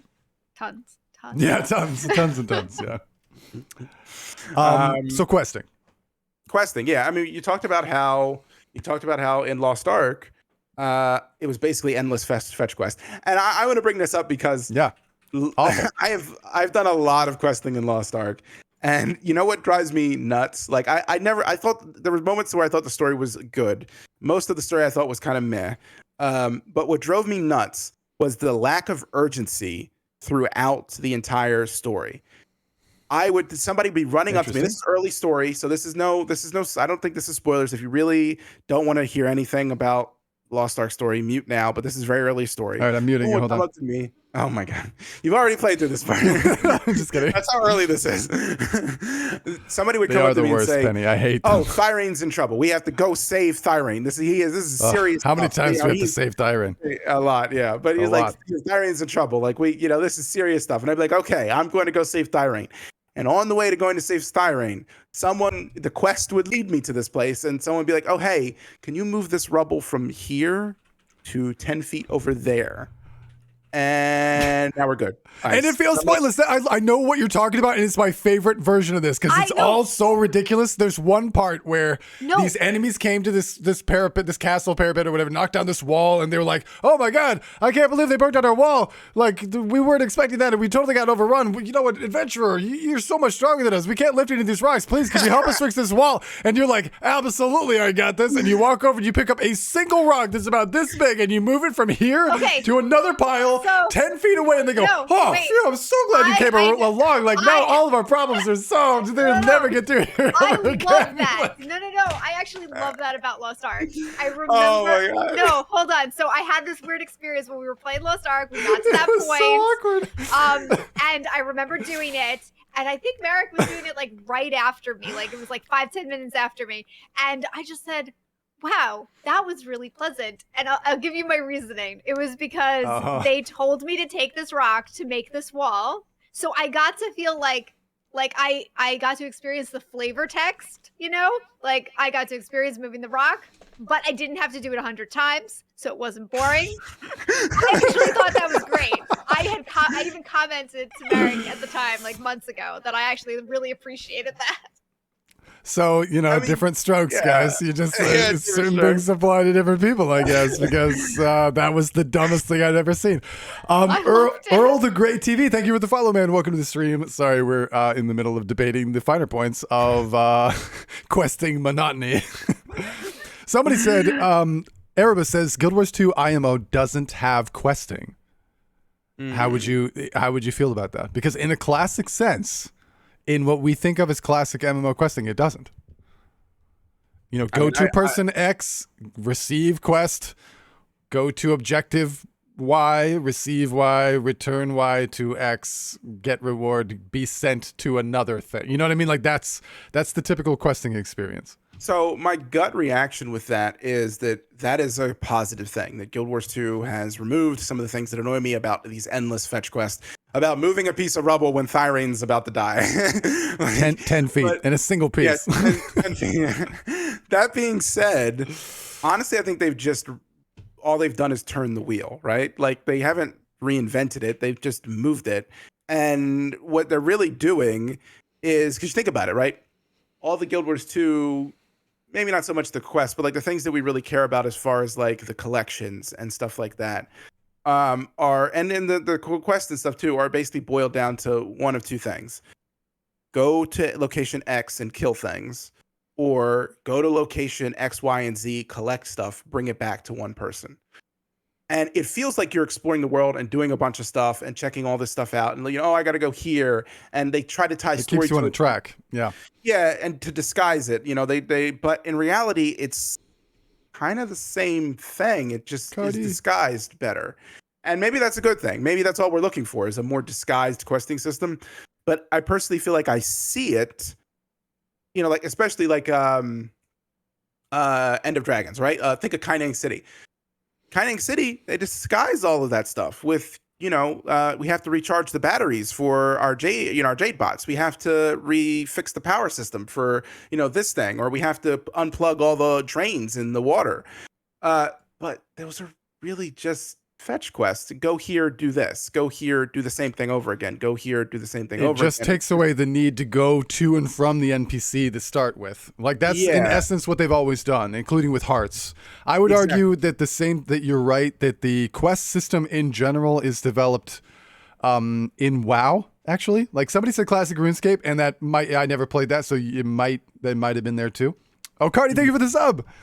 But for me, it dates back, like my gaming experience dates back to EverQuest, which we always memed back then as NeverQuest, because you never quested. I mean, they're like basically like the game very quickly moved beyond the need to do any of the quests. Like you would do this long drawn out super hard quest and they'd give you a rusty axe, which did nothing, and the rewards were never updated, so no one ever quested. The only thing you ever did was epic quests at the end game. There was a big quest you do for your class, and that's basically it. But in World of Warcraft, quest hubs defined the linear experience of the game. It's what told you to go here, go there, experience story. It's what provided you levels, and it's also what inevitably would tell you, okay, now it's time to leave this area, and here's where you should go next, right? The quests are like, go and kill 10 skeletons. While you're out there, pick up 5 skulls from the skeletons that you killed, and do this, and then come back to me, and then you go out and do this other thing, and then come back to me, and then finally they go, all right, you did great, you've saved our little hamlet, we love you, heroes, goodbye, go and talk to my brother now, bring him this slice of cake for no reason, who lives in Ashford 3 towns over, and like that's how you knew where to go and when to go there. So it was a really artificial system and a very singular tracked game. In Guild Wars 2, I think it's a lot more open-ended, where you can go and what you can do. And in truth, wouldn't you say that it's actually not the hearts that define that at all? It's the living story or the personal story. The personal story and the living world story are what force you into the next zone to go to where you're supposed to go. And then you find out, now I'm gated and I can't go to the next chapter for 5 more levels. So now I'm just in this zone, and I guess I'll just do open world hearts and events, dynamic events and whatever. Like it's the bigger story chapters that are actually moving you, and then you're just kind of free to do whatever you want until it's time to, be leveled up. Yeah, I would say that's the case. I mean, like I said, I think that's an improvement over, I'm saying older leveling systems, but I mean, Lost Ark has gone back to it. I'm curious. It Junie, feels like an old system, doesn't it? Lost Ark? Yeah, it feels old. It does. I'm curious, Junie, would you enjoy the leveling system in Lost Ark if you had to move 4 or 5 pieces of rubble? Or is it the no? I'm being serious. In WoW, it is like it literally is that same thing. Actually, you just have to move 10 pieces of rubble instead of 5 or instead of 1. No, I think trying to remember. It was a very visceral experience I had. I was like, oh, is that it? Oh, that was really cool. So I would say if I had to move more than 2 pieces of rubble, it would have lost all of its novelty. Listen, she wants to be able to fix the giant castle wall with a single boulder. I'm just okay, saying, I'm just saying, it is a game. It is not real life. And I got the exposure of being able to feel like, okay, I'm carrying this rock over. I do not need to do it more than twice. Raffle216 says the Diaz brothers be killing you. Would you ever fight one of them? Would I ever fight Nate or Nick Diaz? No. I also love Nate Diaz. He cracks me up. I was totally rooting for him in the Connor fight. It was very exciting. I'm from California. This is completely random. But yeah, there you go. A random answer to your random question. Erebus says, I'm a new Guild Wars 2 player, 42 days, and never was gated. Okay, so like when you do the Living World story, also welcome to the game, dude. I keep forgetting that you're brand new. That's so awesome. And that you're checking it out on Twitch. Love you. Love you. There should be more of you, my child. So basically, you've done the story, but you've never gotten to a point in the personal story that it says now you can't continue until you are at X level higher than whatever you are.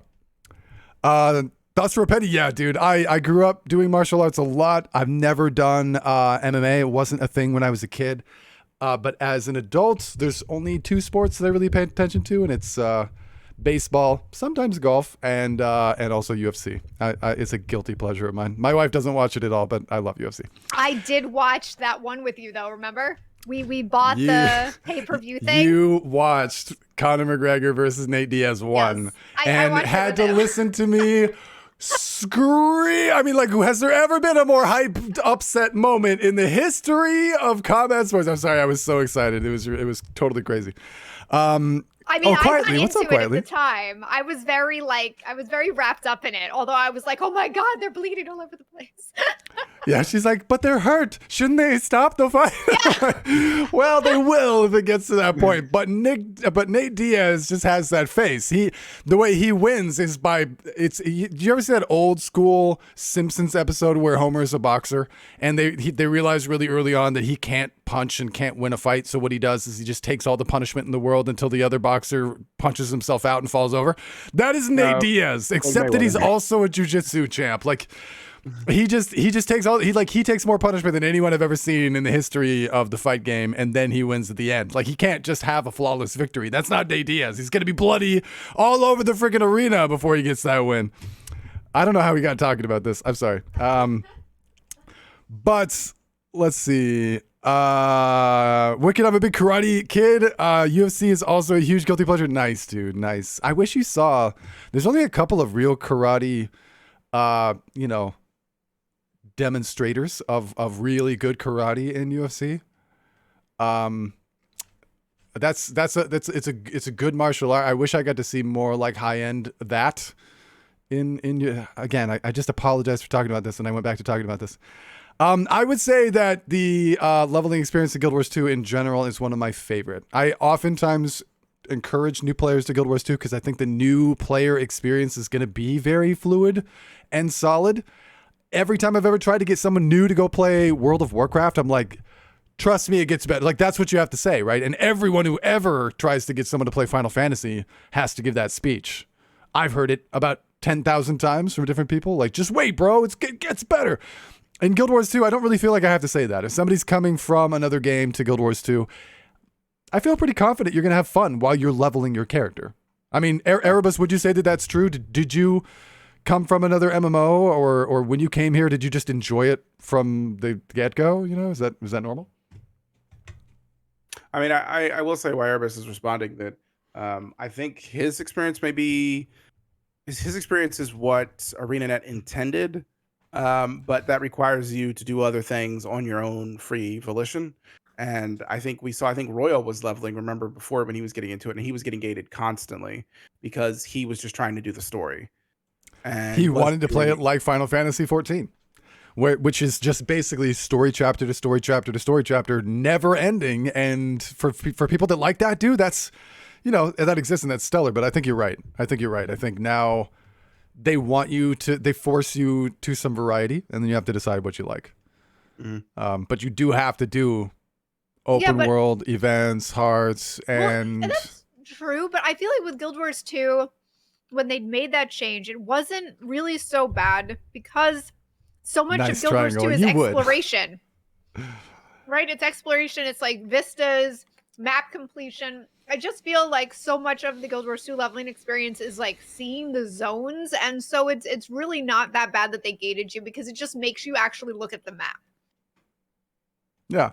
Which, you know, for us is good. I think the sort of greater exploration of the world of Tyria is some of the best part of it. I think it's super fun. I always say that in World of Warcraft, you are really, like, I was talking about it being very linear, right? The quest hub sends you all over this one little area, and then it eventually sends you to the next quest hub, and then eventually to the next zone. And that's basically how you follow this little track. If you see something cool, right, while you're on that track, and you're like, hey, there's a waterfall over there.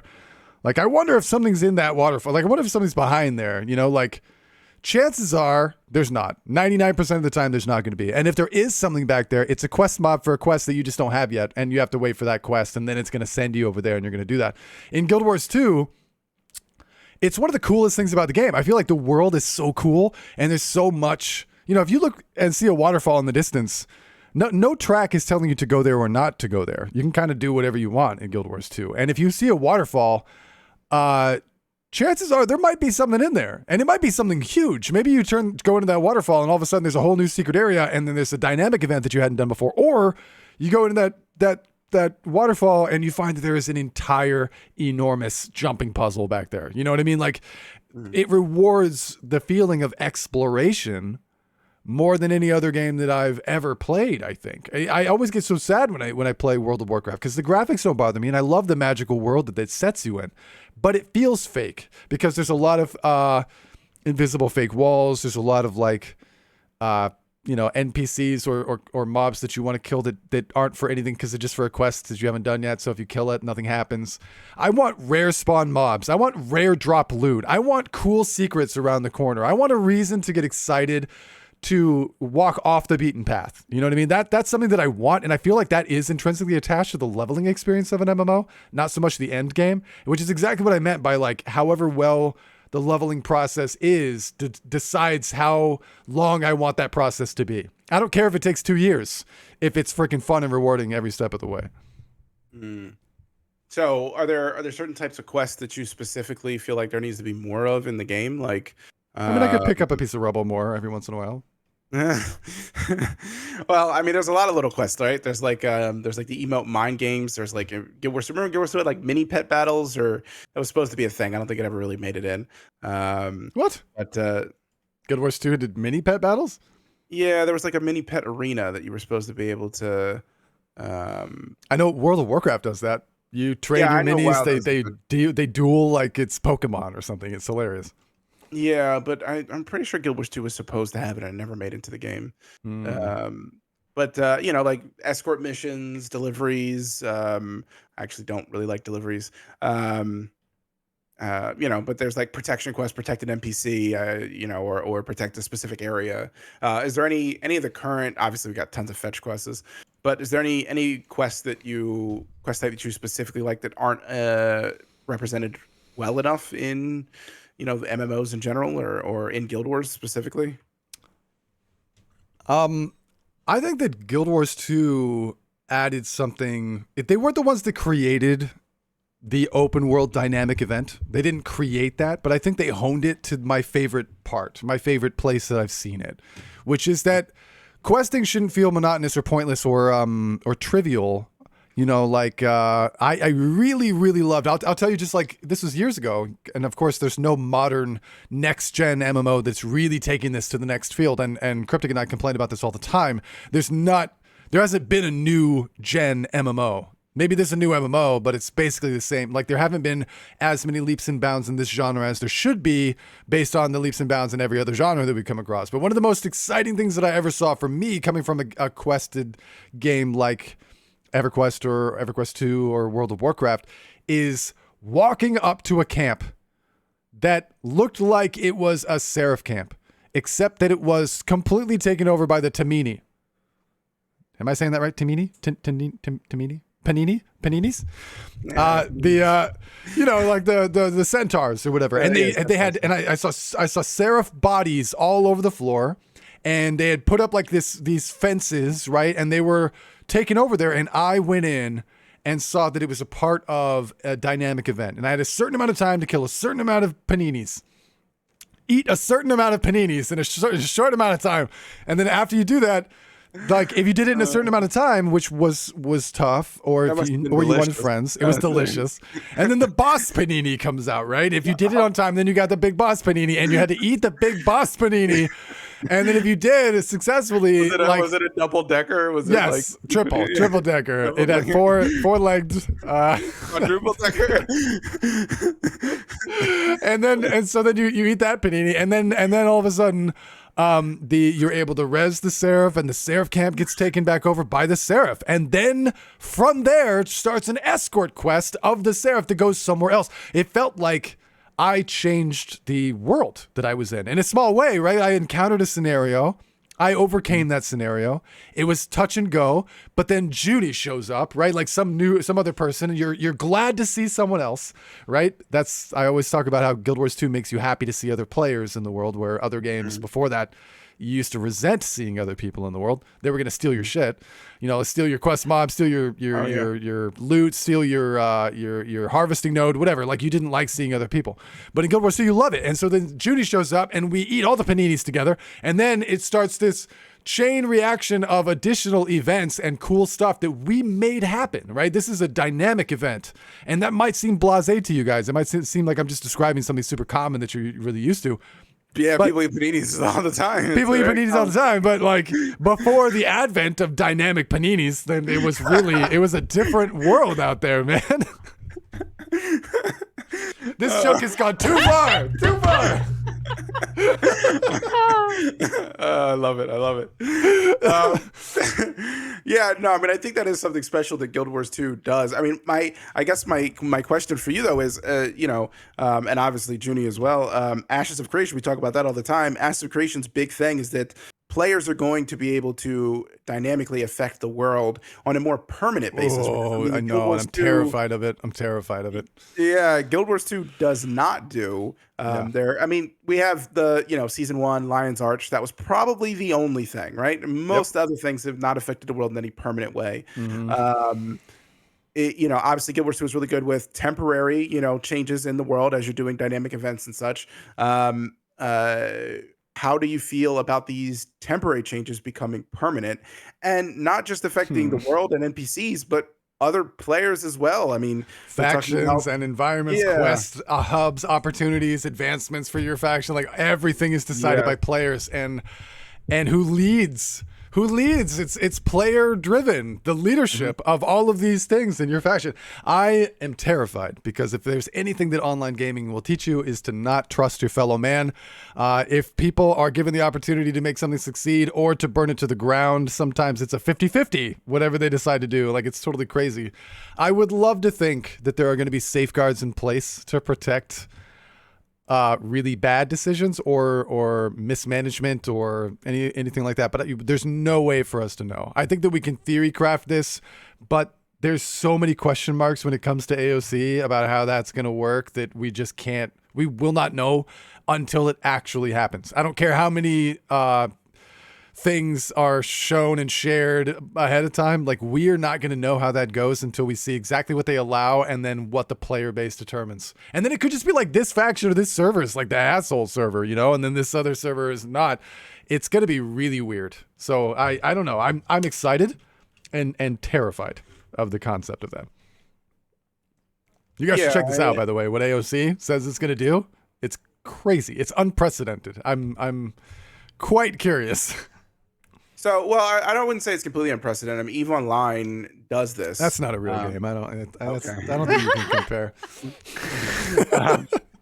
I mean, it's entirely player driven, and players' actions affect the world and especially in nullsec, the infrastructure and stuff like that. But the more freedom they give the player, the more uncontrolled the area is. So, like nullsec, wormhole space, where players can do whatever they want, destroy every structure that's there, and build all the new ones.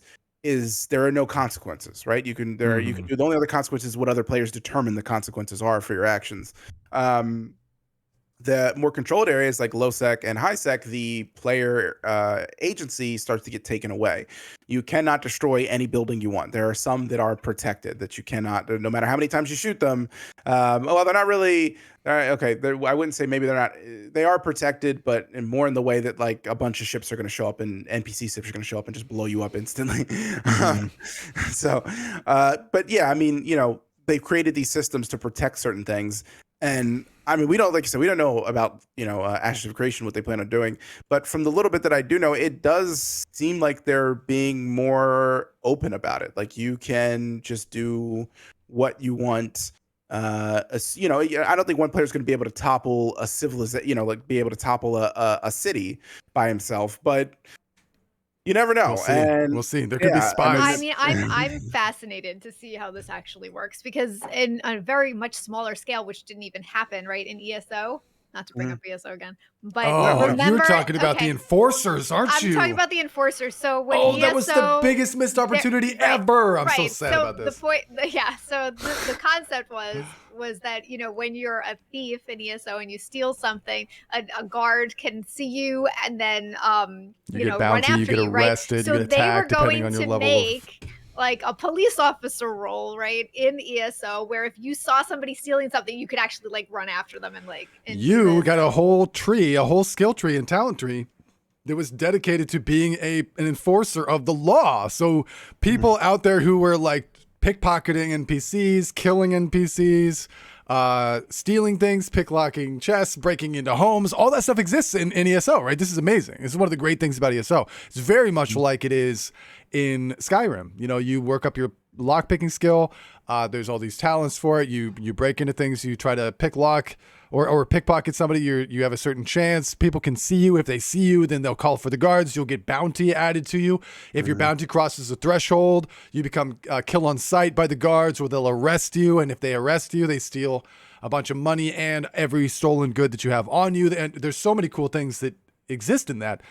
But imagine if there was an enforcer role in this sort of opposite side player engagement where a player could bust you and then enforce the law in some other ways and maybe like get a kickback, or I don't know. It seemed like one of the coolest dynamics that ever could have existed in that game, and they chickened out.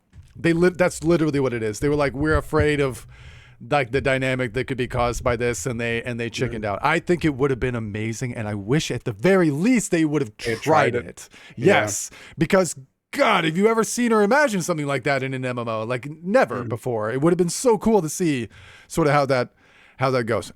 Before we move on, I want to read what Erebus says, because I definitely asked him a question and then I didn't read his answer. He says, so I've played many MMOs. I don't think there are many I haven't played. I enjoyed the story and leveling. Wasn't a thought. It does a good job enveloping you into the world. It's a game I would recommend to a brand new MMO player. And I totally agree with that. He's talking about Guild Wars 2. For someone like myself, I'm used to grinding, and I like grinding, just blast music and kill. Same. I played EverQuest. Everyone would just chat in a group or put on a movie and just watch it and just sort of mindlessly grind. Get lost in that experience with Guild Wars 2, but I was able to blast music and map complete. So that meant that map completing was a fun enough experience, right? And then you don't have to really worry about it. Erebus also says, I feel the Guild Wars 2 could use a crafting quests. I would say that crafting in general in Guild Wars 2 needs an entire overhaul. I think that crafting in Guild Wars 2, while it felt like a great thing coming from WoW, which is maybe the awfulest crafting that has ever existed, in modern day compared to God, even EverQuest 2, which no one here will have played unless Isa's in the chat. He's always excited with me. EverQuest 2 had great crafting, and Final Fantasy, I think, is the modern staple for current fulfilling crafting experience. Wouldn't you say? Junie's done more of it than I have. Yeah, no, Final Fantasy has great crafting. It's really good, I think. Yeah, they have, quests for everything. They have skills for everything, and crafting really is like another for each crafting discipline. Right, there's fashion for each. And also it's actually somehow they've managed to keep it worthwhile. Like you can actually make money with crafting, which you definitely cannot with Guild Wars 2. So it's much harder. It's much harder. You can, but it's kind of pointless. Most of the time there's an incentive to get a crafting discipline to maximum level, do the one thing with it, and then you'll never touch it again. That's basically what I did. I would say Guild Wars 2 does have, if you count collections as quest, I'm obviously talked about the gourmet quest line, but if you count collections as quest, there is a crafting quest for like legendary stuff. You have to go complete the collections, and they will ask Only you to in craft certain things. what is it, 1.5s and 1.0s? They They stop that after a certain point, don't they? Yeah, all the Gen 1 legendaries have a collection, and I think The most of 1.5s. So like most of the Gen 2s do. like Hope did, and so because that was my first legendary, and I know that what's the Druid staff? It's not a Druid staff, but it's a staff. Nevermore also did, because Junie did that one as well. The first 4. Okay, so Oddnar, thank you, bro. I knew it wasn't all the Gen 2s, but the first 4 Gen 2s. So there you go. Also, Isa says, wait, almost everyone I've met has complained about Final Fantasy crafting systems. That is a huge Really? shock to That's me surprising. because most people we know in our entire guild of Final Fantasy players in our Discord, like they love the crafting system, and it is way better than Guild Wars 2. Is what I've heard from most people. I will say for sure that I think the quote here from our good friend Isa says their wardrobe system is doo-doo, and I would back that up by repeating it again. It is the biggest pile of doo-doo that exists. That is true. It is not pleasant to No, it's not change your pleasant. character's I would like to hear outfit. Junie say what Isa said. Wait, what? Let me. Can you read it, please? Where? Wait. And their wardrobe system. And their wardrobe system is doo-doo. That was so worth it. I'm sorry. I like making Judy say things that she would not normally say. Somebody says, Erebus says, what about New World crafting? I actually loved New World crafting, and I loved even more than that. I love New World harvesting. Yes. Is that weird? The harvesting, dude.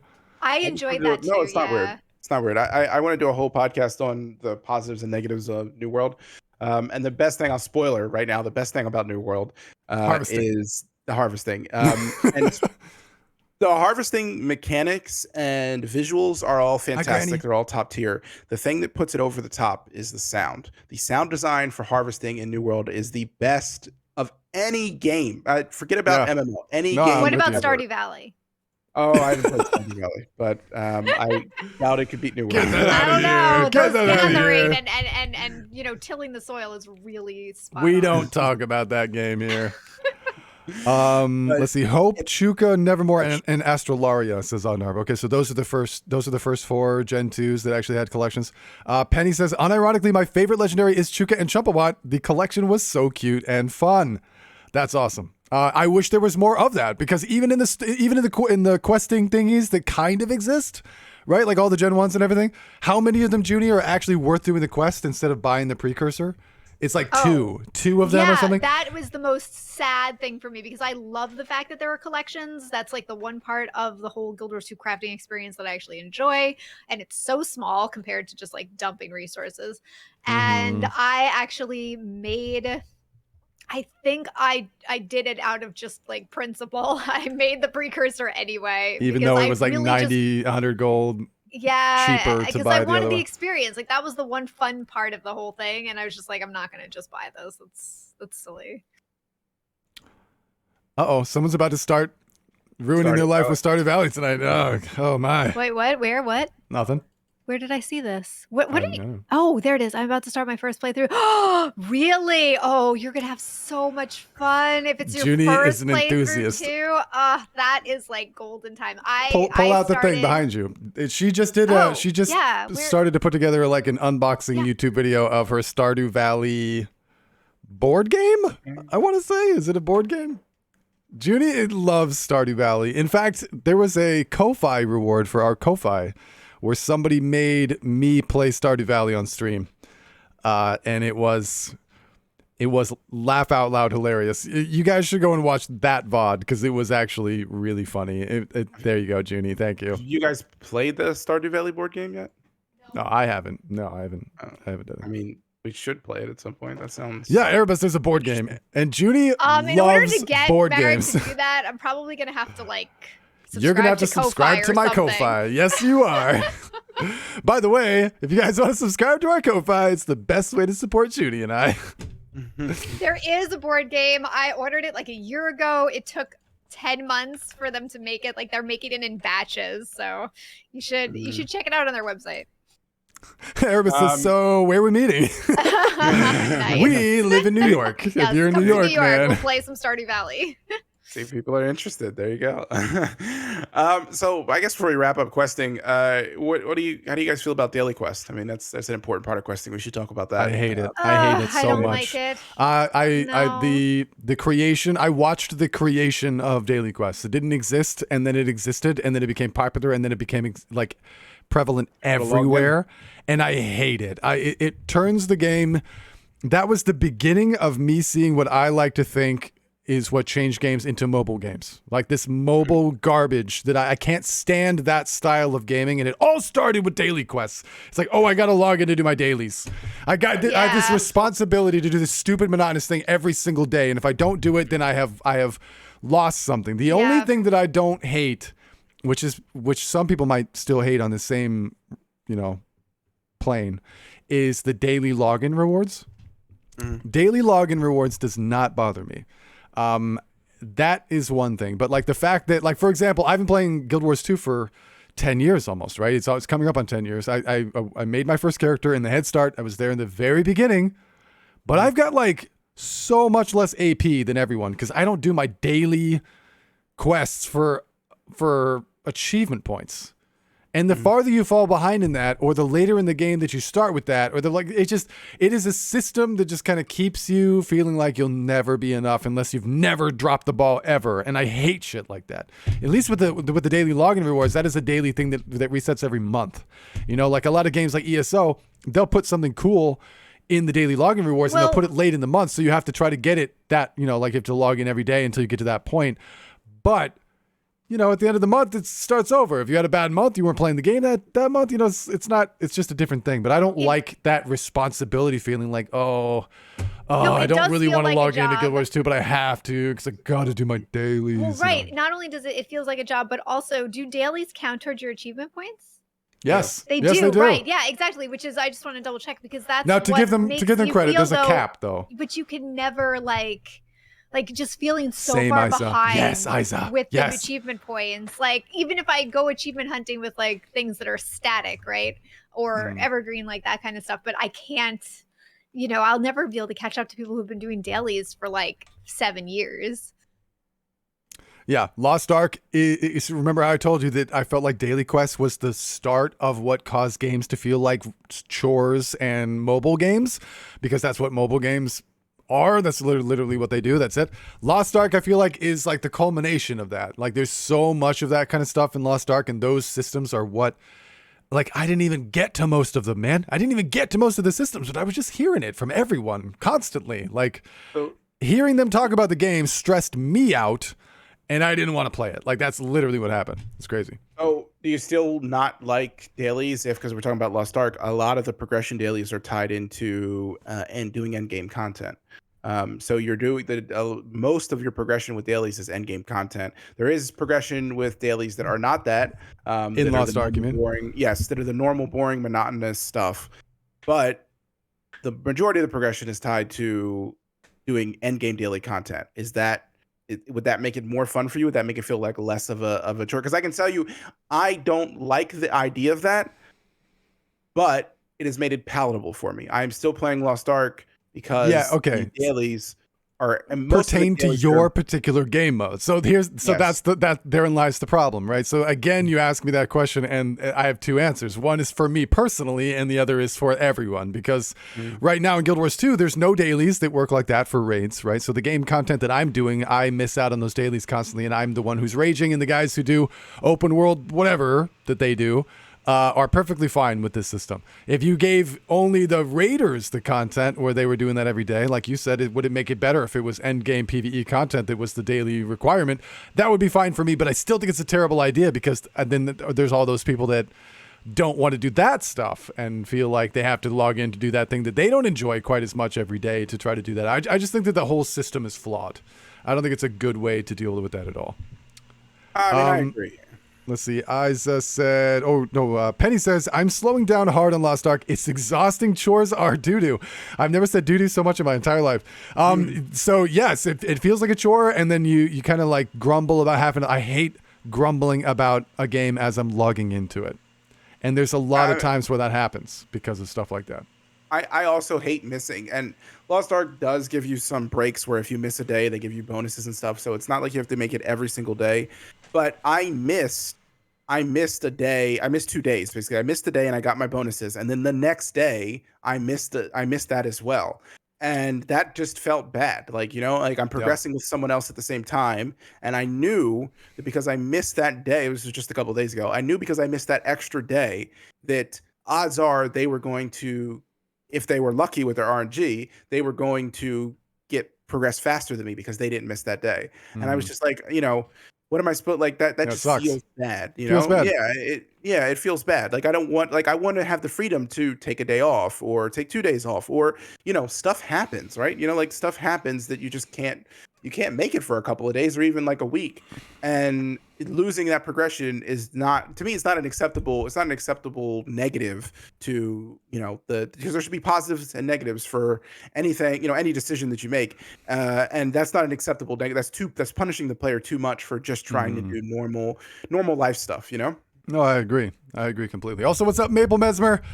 Shout out to Maple. She's a small Guild Wars 2 streamer. Totally awesome. You guys should check her out. She said, I just joined, but at me logging in every day to do Draconis Mon's Heart for Aurora. Yeah, there's a lot of that kind of stuff in Guild Wars 2 that I think is not a great idea. And that's why, like, over the course of the years that I played this game, it's made me more and more specialized. I've just sort of like written things off in the game. And again, like this was a compliment that I was issuing this game earlier, right? Is that it's the ultimate theme park MMO. You really can log in every day and just do the one thing. Empress is just doing SPVP every day and is very happy. I don't do that at all. I log in and do nothing but raids every day and I'm perfectly happy. So that's actually a good thing. But when there are systems out there that reward, a daily expectation of you doing something that maybe you don't want to do, there's a problem there. I just don't think it's a good system in general. Yeah, I mean, does it feel better if it's weeklies? Like some of the things in Lost Ark are weekly. Like Isaac was talking about, the Abyssals and the Abyssal Dungeons and Abyssal Raids are weekly. Does that, does weekly feel more palatable to you, more acceptable, or is it still, it's still crossing a line that you don't get the freedom to plan your game time around your schedule, and it's decided by the. Yeah, I'd say both. Like we have that in the raid scene, right? Like you have a week to do your 5 CMs. I guess it's hard for me to even relate to that because what I need to be able to relate it to is having a week instead of a day to do something I don't want to do instead of something I want to do. Like even if it was daily, I get a certain amount of CMs done a day because I raid a lot in Guild Wars 2. I just do. So that's already something I'm doing throughout the week. I'm going to get that done at some point. It's not like a huge deal that I have to worry about. It happens by itself. So I'm not the right person to ask that question for raids. It has to be something that I don't want to do, and you give me more time to do the thing that I don't want to do. I guess it's less lame, but I just think the whole system is flawed in general. I think the feeling of falling behind, right? Like let's just say for what it is, right? Like this is just an example of that, but there's a lot of different ways where that can be the case, where you're falling behind. In fact, I think it was Penny that just said falling behind and not being able to play with your friends sucks.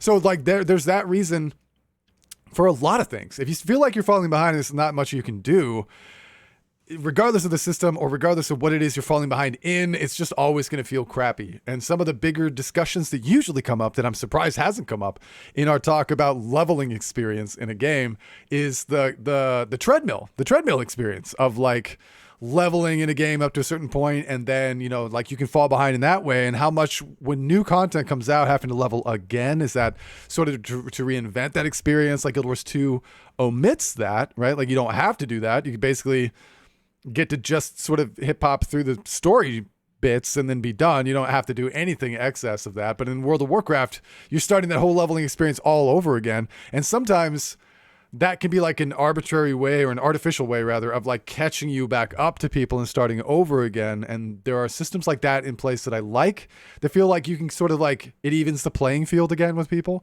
But achievement points is never going to be there. There are people that got 40 effing thousand AP right now. Do you think any amount of effort on my part is ever going to get me that same amount? And there are still achievement items in the achievement progression that people have never seen. Like, that's just insane to me that they, I don't know. I don't like this system. I don't like that system at all. Anything like that. That's just me. No, I agree. I mean, I think, FOMO is a real concern. You shouldn't be worried. You should be enjoying playing against fear of missing out. Oh, I've never heard that before. FOMO. Really? Yeah. God. FOMO. Yeah. I have FOMO. Constant FOMO. Do you have FOMO? I mean, yeah, I have FOMO occasionally. Yeah. I have constant instant FOMO. Constant. Oh man! I mean, does it happen whenever you play Road Company? Yes, Road Company. Yeah. Can't miss out on that battle pass. No, Triangle's right. Why do you feel like you have to catch up on someone else's AP? It's true. You don't have to feel that way. There are some people whose entire reason for playing the game is that, because they've identified that as the thing that they've done and that they're really good at and that they are popular for, famous for. There's new achievements. They hop right on that shit because they want to be in the top 10. Like, there are people that really care. I feel like that question is really applicable to almost anything in Guild Wars 2. Like, why would you feel like you need to keep up with someone else's PvP ranking or someone else's raid records or whatever? Like, everything in Guild Wars 2 is kind of self-imposed because the game is so weird. And in good and bad, depending on what it is. So for me, I very early identified that I was not going to be able to keep up with that. So I just like wrote it off. And I've done that with a lot of things in Guild Wars 2 and just found my little niche, Guild Wars 2 affords you to do that. I mean, the question becomes a lot more tangible when you apply it to, we can go back to Lost Ark, apply it to a system where you are actually getting tangible benefits and rewards from, right? Yes. So, I mean, if I missed a week of progression in Lost Ark, that would be a huge, right? That would be it's maybe not as bad. I'm in T3 now, so it's not as bad in T, but if that was like T1 or T2, like a week would be huge. Like, I'd be way, way behind. I wouldn't even be able to do, in a week, you can go from T1 to T2. I wouldn't even be able to do the content with someone else that I'm progressing with, or friends, I wouldn't be able to do the content at all. I'd be stuck there while they're moving on to T3, that feels terrible. So. Yeah, I think it's really, you said tangible. I think that's really true. I think it's you really have to feel the practical effects of that all the time in Lost Ark. It's not quite the same in Guild Wars 2, but again, like, all of the goals that we set in Guild Wars 2 are sort of, intangible.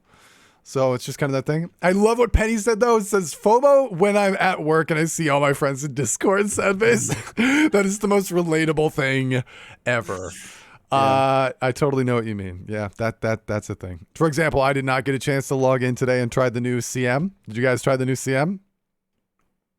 Anybody? No. The new Strike CM? No. I've missed this one and the previous one. I have not done either one. So I know you did, dude. I hopped in your stream for like 5 minutes just to see. There was like 18 people streaming it. I'm like, I'm gonna watch it from Iz's point of view.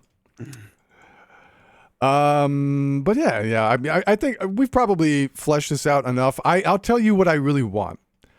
I think it speaks a lot to another sort of speech that I've given a lot, and that's that I think that MMOs have become way too robotic, way too streamlined, way too sterile feeling. Like, the experience is really limited. It's really intentional. You used to sort of make up an experience or get to experience it in a different way.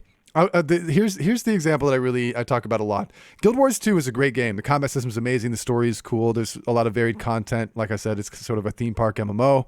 You don't feel like you get left behind in PvE end game like you can in a lot of other MMOs. So there's a lot of really good things. But I feel like the game is really sort of minimized down to just a few abilities, and every ability is combat oriented. And so, like, you get to gauge yourself based on combat a lot. And I was thinking about what I really want in the games that I'm looking forward to. And I was looking at Ashes of Creation, which is my number one. And then there's the one that I am so Citizen? Yes, I know. Which one? Star Citizen. Star Citizen? No. But yes, but no. I almost had it. Rise of the Fallen. Oh, the game that's never coming out. Yeah. Yes, I know. What is it called? The Pantheon Rise of the Fallen. Pantheon, yeah. So it's never coming out. one of the things that Pantheon really touches on, and that I get really excited about when I hear it, or when I hear them talking about it, is that, like, back in the day in World of Warcraft and EverQuest and games like that, a lot of the experience of the game that you were in was not simply limited to combat, right? So like in D&D, and I really think this harkens out to every single MMO, because the ultimate MMO experience, what we're really wanting, is to somehow recreate a visual, tangible experience of tabletop D&D. I really do. I think that that's what MMOs really are. They're like a visual representation of D&D, and we try to get it as close as we can, but it's really difficult to sort of get it there. And I think that a lot of the experience that is really cool about D&D is, like, when you're making a new character, you build a persona, you build a character, you build combat skills, but you're also, like, some of the greatest experiences you have in D&D come from things that allow you to express your character in the world, in the story that you're in, and have the story go differently, have the world experience, the environment experience be different because of what you are, right? I found a locked door, we're screwed, we need to find another solution, we leave, right? Or you are a warrior, maybe you're strong enough, you beat down the door, or maybe you're a rogue and you can pick the lock, or like there's a giant pit and you have acrobatic skill to be able to take a rope and jump across and help your party, but otherwise you wouldn't be able to do anything like that. Like, there's so many interesting elements that that help you experience the world in a different way, while you're leveling, while you're experiencing story, that is not just beat up this group of people right here. And I really miss that about classic MMOs. Even in World of Warcraft, there were so many skills. Like, you are not limited to the amount of skills that are on your bar.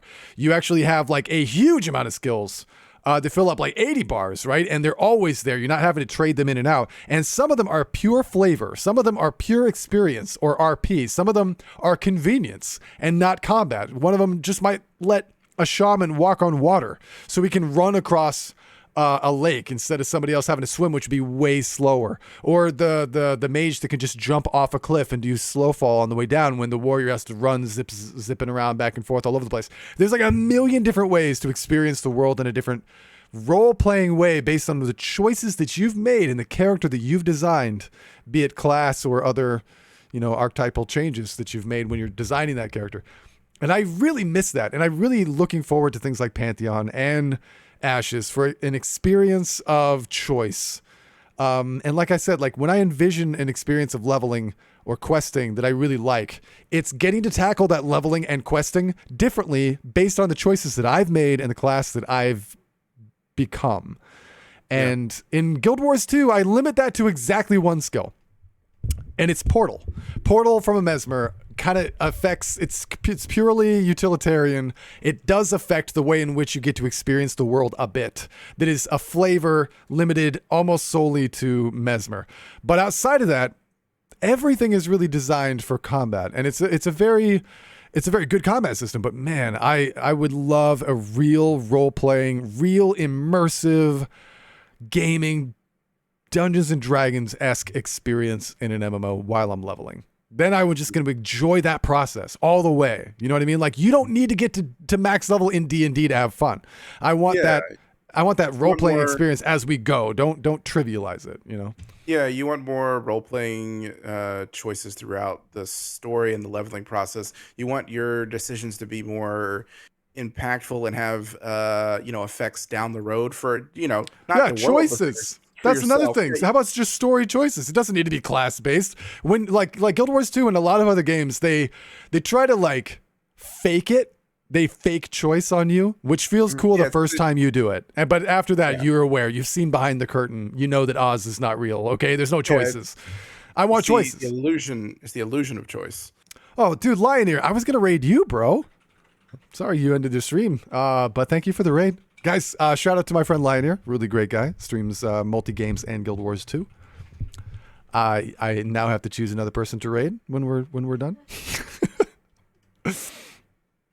But yeah, I mean, it's the illusion of choice, right? Like all these games. I mean, you can see it. It's not just MMOs. I mean, it's heavily prevalent in RPG games where we see like I like to say Mass Effect, and there are other games like this where you go through, and as much as I love those games, you go through and you say a certain thing or do whatever, and in the end, it all comes back around to the same conclusion anyway. Like it doesn't matter if you picked option A or option B or option C, you're still gonna end up punching the guy in the face, right? Like, Yes. No, I mean, And I want some so more here than others. I want to say that, like, Yeah. well, because I know a lot about those Bioware games like Mass Effect and stuff, and Dragon Age. I think it. I mean, the bigger no, distinctions no. No, Those are the better versions. Well, Those are that's the what I was ones that gonna- allow real choice. Yeah, that's what I was gonna say. Especially those like first games, like those really allowed choice. Like, I mean, some of the sequels kind of cut your choices down, and it was more of an illusion. But yeah. Yeah, Fable. Fable was such a good example of that. Isa, I love you for picking that. Yeah, dude. You decided everything about what happened and what your character became based on your choices. It was huge. Yeah, that's true.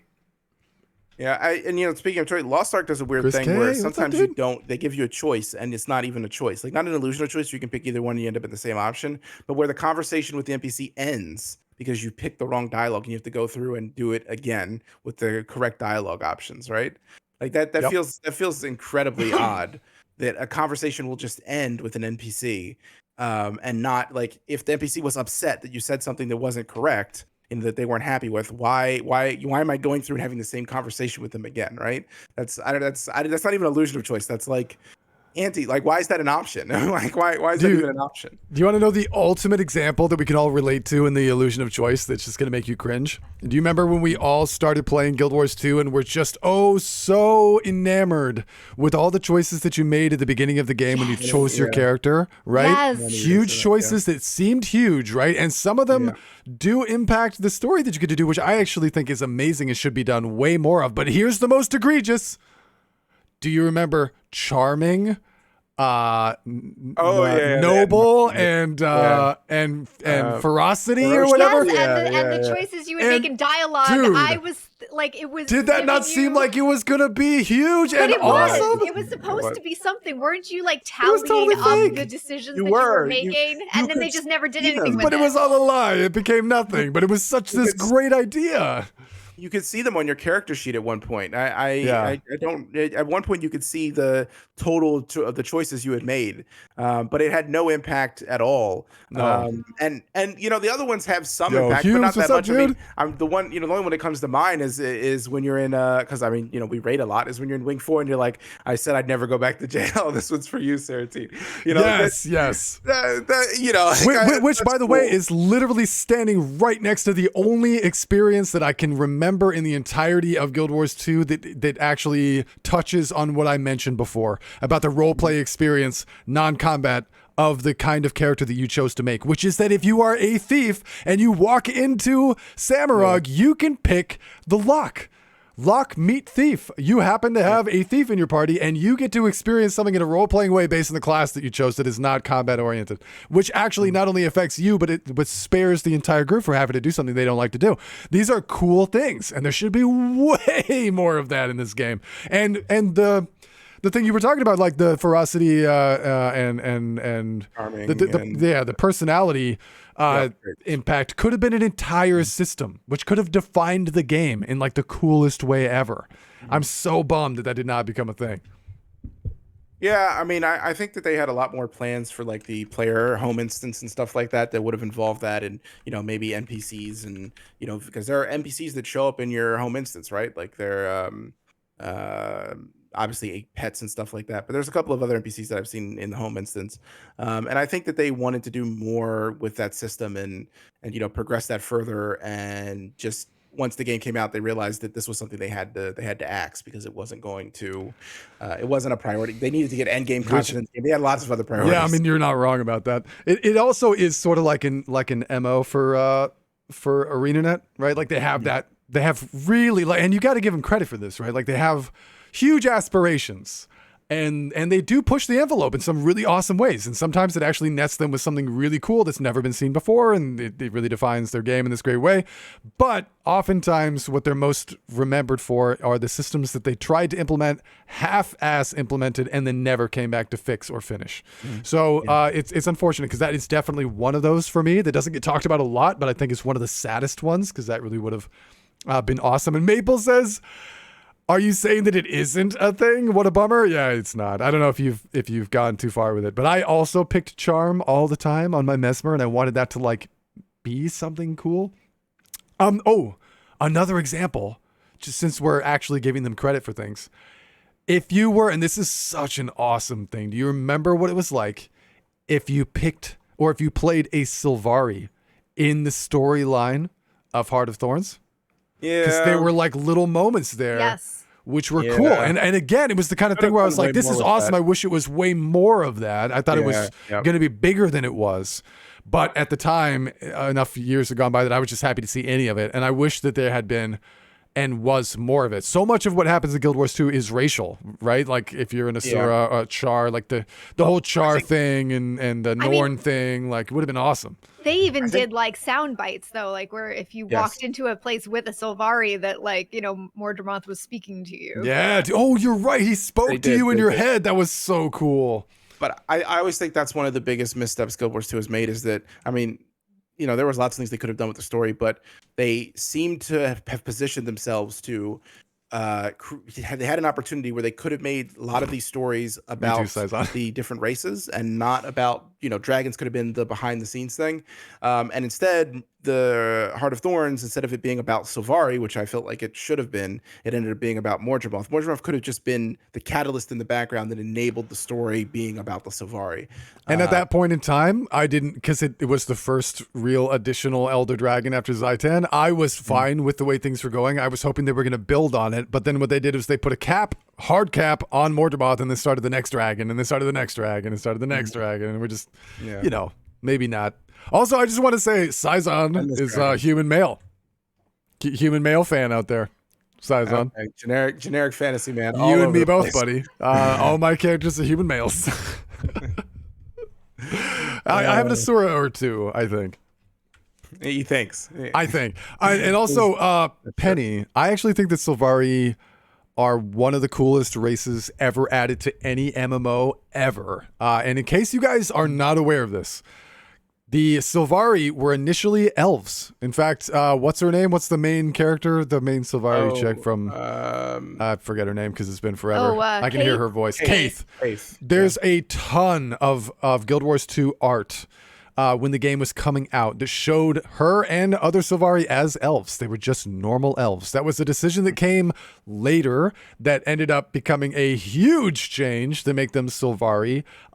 It took maybe the most common and blasé archetypal fantasy race and turned them into one of the most unique and well done, iconically Guild Wars 2 races that exist. And I think it's amazing. The only reason I don't play Sylvari, I have two. One is that the running animation of Sylvari males, I don't know about females, is bloody awful. It looks like you have a stick up your butt. It's a terrible run. If you pull your weapons out while you're running, it solves it. But if you put them away, it is just the most lame run animation I've ever seen. And two, and I'm going to ruin this for all of you guys right now in case you've never noticed it, I don't know what's with the freakishly small baby feet, but it is so bizarre. No, dude, I'm telling you, go look at your Sylvari. They've got freakishly small freak baby feet, okay? Tiny little baby feet on like a 6 foot tall Sylvari. It is unacceptable, and there's like no boots in the game that solve this. You can make your calves and ankles bigger, but your feet are freakishly small. Sorry. Anyway, it is wrong. My plant rant is over. Yes, sorry. Plant rant is over. I will say I agree with Flying Triangle. This is what I was saying. Flying is that they were trying to Flying Triangle. So I wish they did more with the Faline and Nightmare Court and HOT. I mean, this is what I was saying. Like they set it up, right? They set it up to be a story about Sylvari with Mordremoth being the thing in the background. And then as Heart of Thorns progressed, whoever the story was writing, whatever happened, they flipped it like halfway through. Like it was set up to be this thing about Sylvari, and then it flipped into being Mordremoth. And all the Sylvari plot points were dropped or killed, in some cases directly killed off in Faline.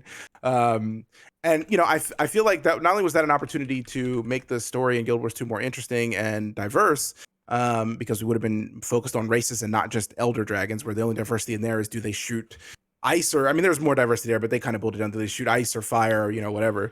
That's why I thought Mordremoth was the coolest dragon. Yeah, I loved Mordermoth. Like the whole thing with the Sylvari was like really attached to the world, right? That we were already in. Like the connection to the Sylvari was huge and amazing, and it was like a mental brain dragon. I just felt like it was more intimidating to me, and also more like actually connected to the events and characters and story and setting of the world than any other dragon. I think Mordermoth was the best handled. But see, what I was hoping what this would do, if they continued the, focused on the races as a storyline, is that would incentivize ArenaNet to make new races, right? To give us another playable race, because as the story progressed, we would be running out of racial storylines that they could be touching, and they would have to, they'd be like, okay, look at this. We're not just giving them a new playable race content, but then on top of that, there's going to be new story that we can do with that. So that's what I was hoping the direction was going to be. And, with Heart of Thorns, by the end of it, and then the Living World that came after it, we quickly saw that was not going to be the case. And of course, that also meant that any incentive for them to give us a new playable race kind of died very quickly afterwards. I mean, we're never going to get And we're 10 years in and never got another race. It's never happened, which is kind of unprecedented. I feel like that's never happened in an MMO. Like that's just wild, right? Yeah. Completely unprecedented. And you kind of got to give him credit, because like the starting race and the choices that you make were such a big part of the initial 20, 30 levels or something like that, right? Yeah, to make a new race is not just to create a new zone. It's kind of like a little bit more involved, but still, like I thought they set such a cool precedent that following that was like a uniquely cool Guild Wars 2 thing. I felt like that would have made them more incentivized to do that, not less. You know what I mean? Yeah, I mean, one would hope, but that's not how it ended up playing out, unfortunately. So, and I think we were all resigned to the fact that we won't be getting a new race. I don't know. We'll see. I mean, we're promised another expansion, right? Tengu when? Coden, maybe? Hume says Tengu soon. TM. Yeah, Tengu. I mean, we'll see. Maybe playable Centaur. So no paninis, no paninis, no paninis. Hey, it's never gonna happen, because someone at ArenaNet hates horses, so they're not gonna give us a playable Centaur race. Yeah, what is up, ArenaNet guy? There's an ArenaNet guy that freaking hates horses and they suck, and there's another guy that freaking loves tassels. No, that loves tassels and puts tassels on everything. I'm so sick and tired of tassels. No, but you're forgetting about the guy at ArenaNet that loves man skirts for medium armor. Medium armor. He loves them. He's like, everybody's got to have trench coats. And trench coats. And trench coats. Yeah, everybody's got to have it's either a skirt or a trench coat. There's no other option. No, you got to hide that butt. You can't show the butt. Yeah. No pants. No pants. Obviously, we have the worst person in ArenaNet, the guy that hates Tempest. He exists, and he is. That bastard! You leave my Tempest alone. It's the only elementalist I cannot hate. I hate every other elementalist. All right, guys. I think we should probably end it here. We're at about that point. So I want to thank everyone for coming to Coffee Break today. This is actually a weekly podcast that we do. We've been a little inconsistent with it lately, but that's just kind of because we've had so much going on. We will continue to be a little inconsistent in things in general. Junie's next surgery is coming up in 2 weeks. My birthday is going to be on the 5th, so we will be doing a big birthday stream. I hope you guys will tune in for that on June 5th itself. I think that's a Sunday. Is that a Sunday? I believe it is a Sunday, yes. So if you guys enjoy the podcast, follow, subscribe, do all that good stuff. We're also going to be uploading all of our podcasts onto our YouTube channel. So if you want to check out our YouTube channel, I think it's !YT. I think it's definitely down below. We upload all of our previous podcasts there. You guys can watch them anytime. We'd love to see you there. If you guys are watching on YouTube right now, thank you guys for watching. Really appreciate that. Comment down below why you think that Sylvari's feet are way too freakishly small. That's a really bizarre thing. Otherwise, thank you guys for coming. We'll toss you over to. Let's go say what's up to. What do you guys think? Anko, Iron Maiden, or Chicken Noodle? Those are our three choices for today. Anko, Iron Maiden, or Chicken Noodle. Huh? Big fan of Iron. Iron Maiden? Yeah. Iron's the best. Erebus says Nooble. We got 2 votes for Nooble. Okay, Chicken Noodle. He's also the smallest streamer there, so let's go give him some love. More Merrick gets my vote. What? Who said that? Humes. Guys, please check out Humes. He's a better raider, more handsome. He's got really good hair. You should check him out. Good stream content. So glad All right, you guys. love the podcast, Empress. Yay. Yes, and oh, dude, Empress is the best. Empress is still here. Love you guys. Empress and Svente, the only two PvP streamers that I love, and I love them both so much. You guys are amazing. Have a great night, guys. Say what's up to Chicken Noodle. Share the love with him as well. Follow, subscribe, do all that good stuff. And you got to see my big, fat, ugly face again just at the very end. I want to thank all of our Ko-Fi subscribers. It is indeed the best way to support Junie and I. So I want to shout out No Point Origin and Maddox. Those are our top tier supporters. They are absolute legends. I love you guys so much. Plays Angie, Pink Attitude, Down the Zang, and of course, Andy Sean for supporting the stream in so many ways. You guys are beautiful, amazing human beings. I love you, and I'll see you next time. Bye. Say bye, Junie. Bye. Say bye, Roz. Say bye, Cryptic. He didn't say goodbye. Say goodbye, Cryptic. Bye.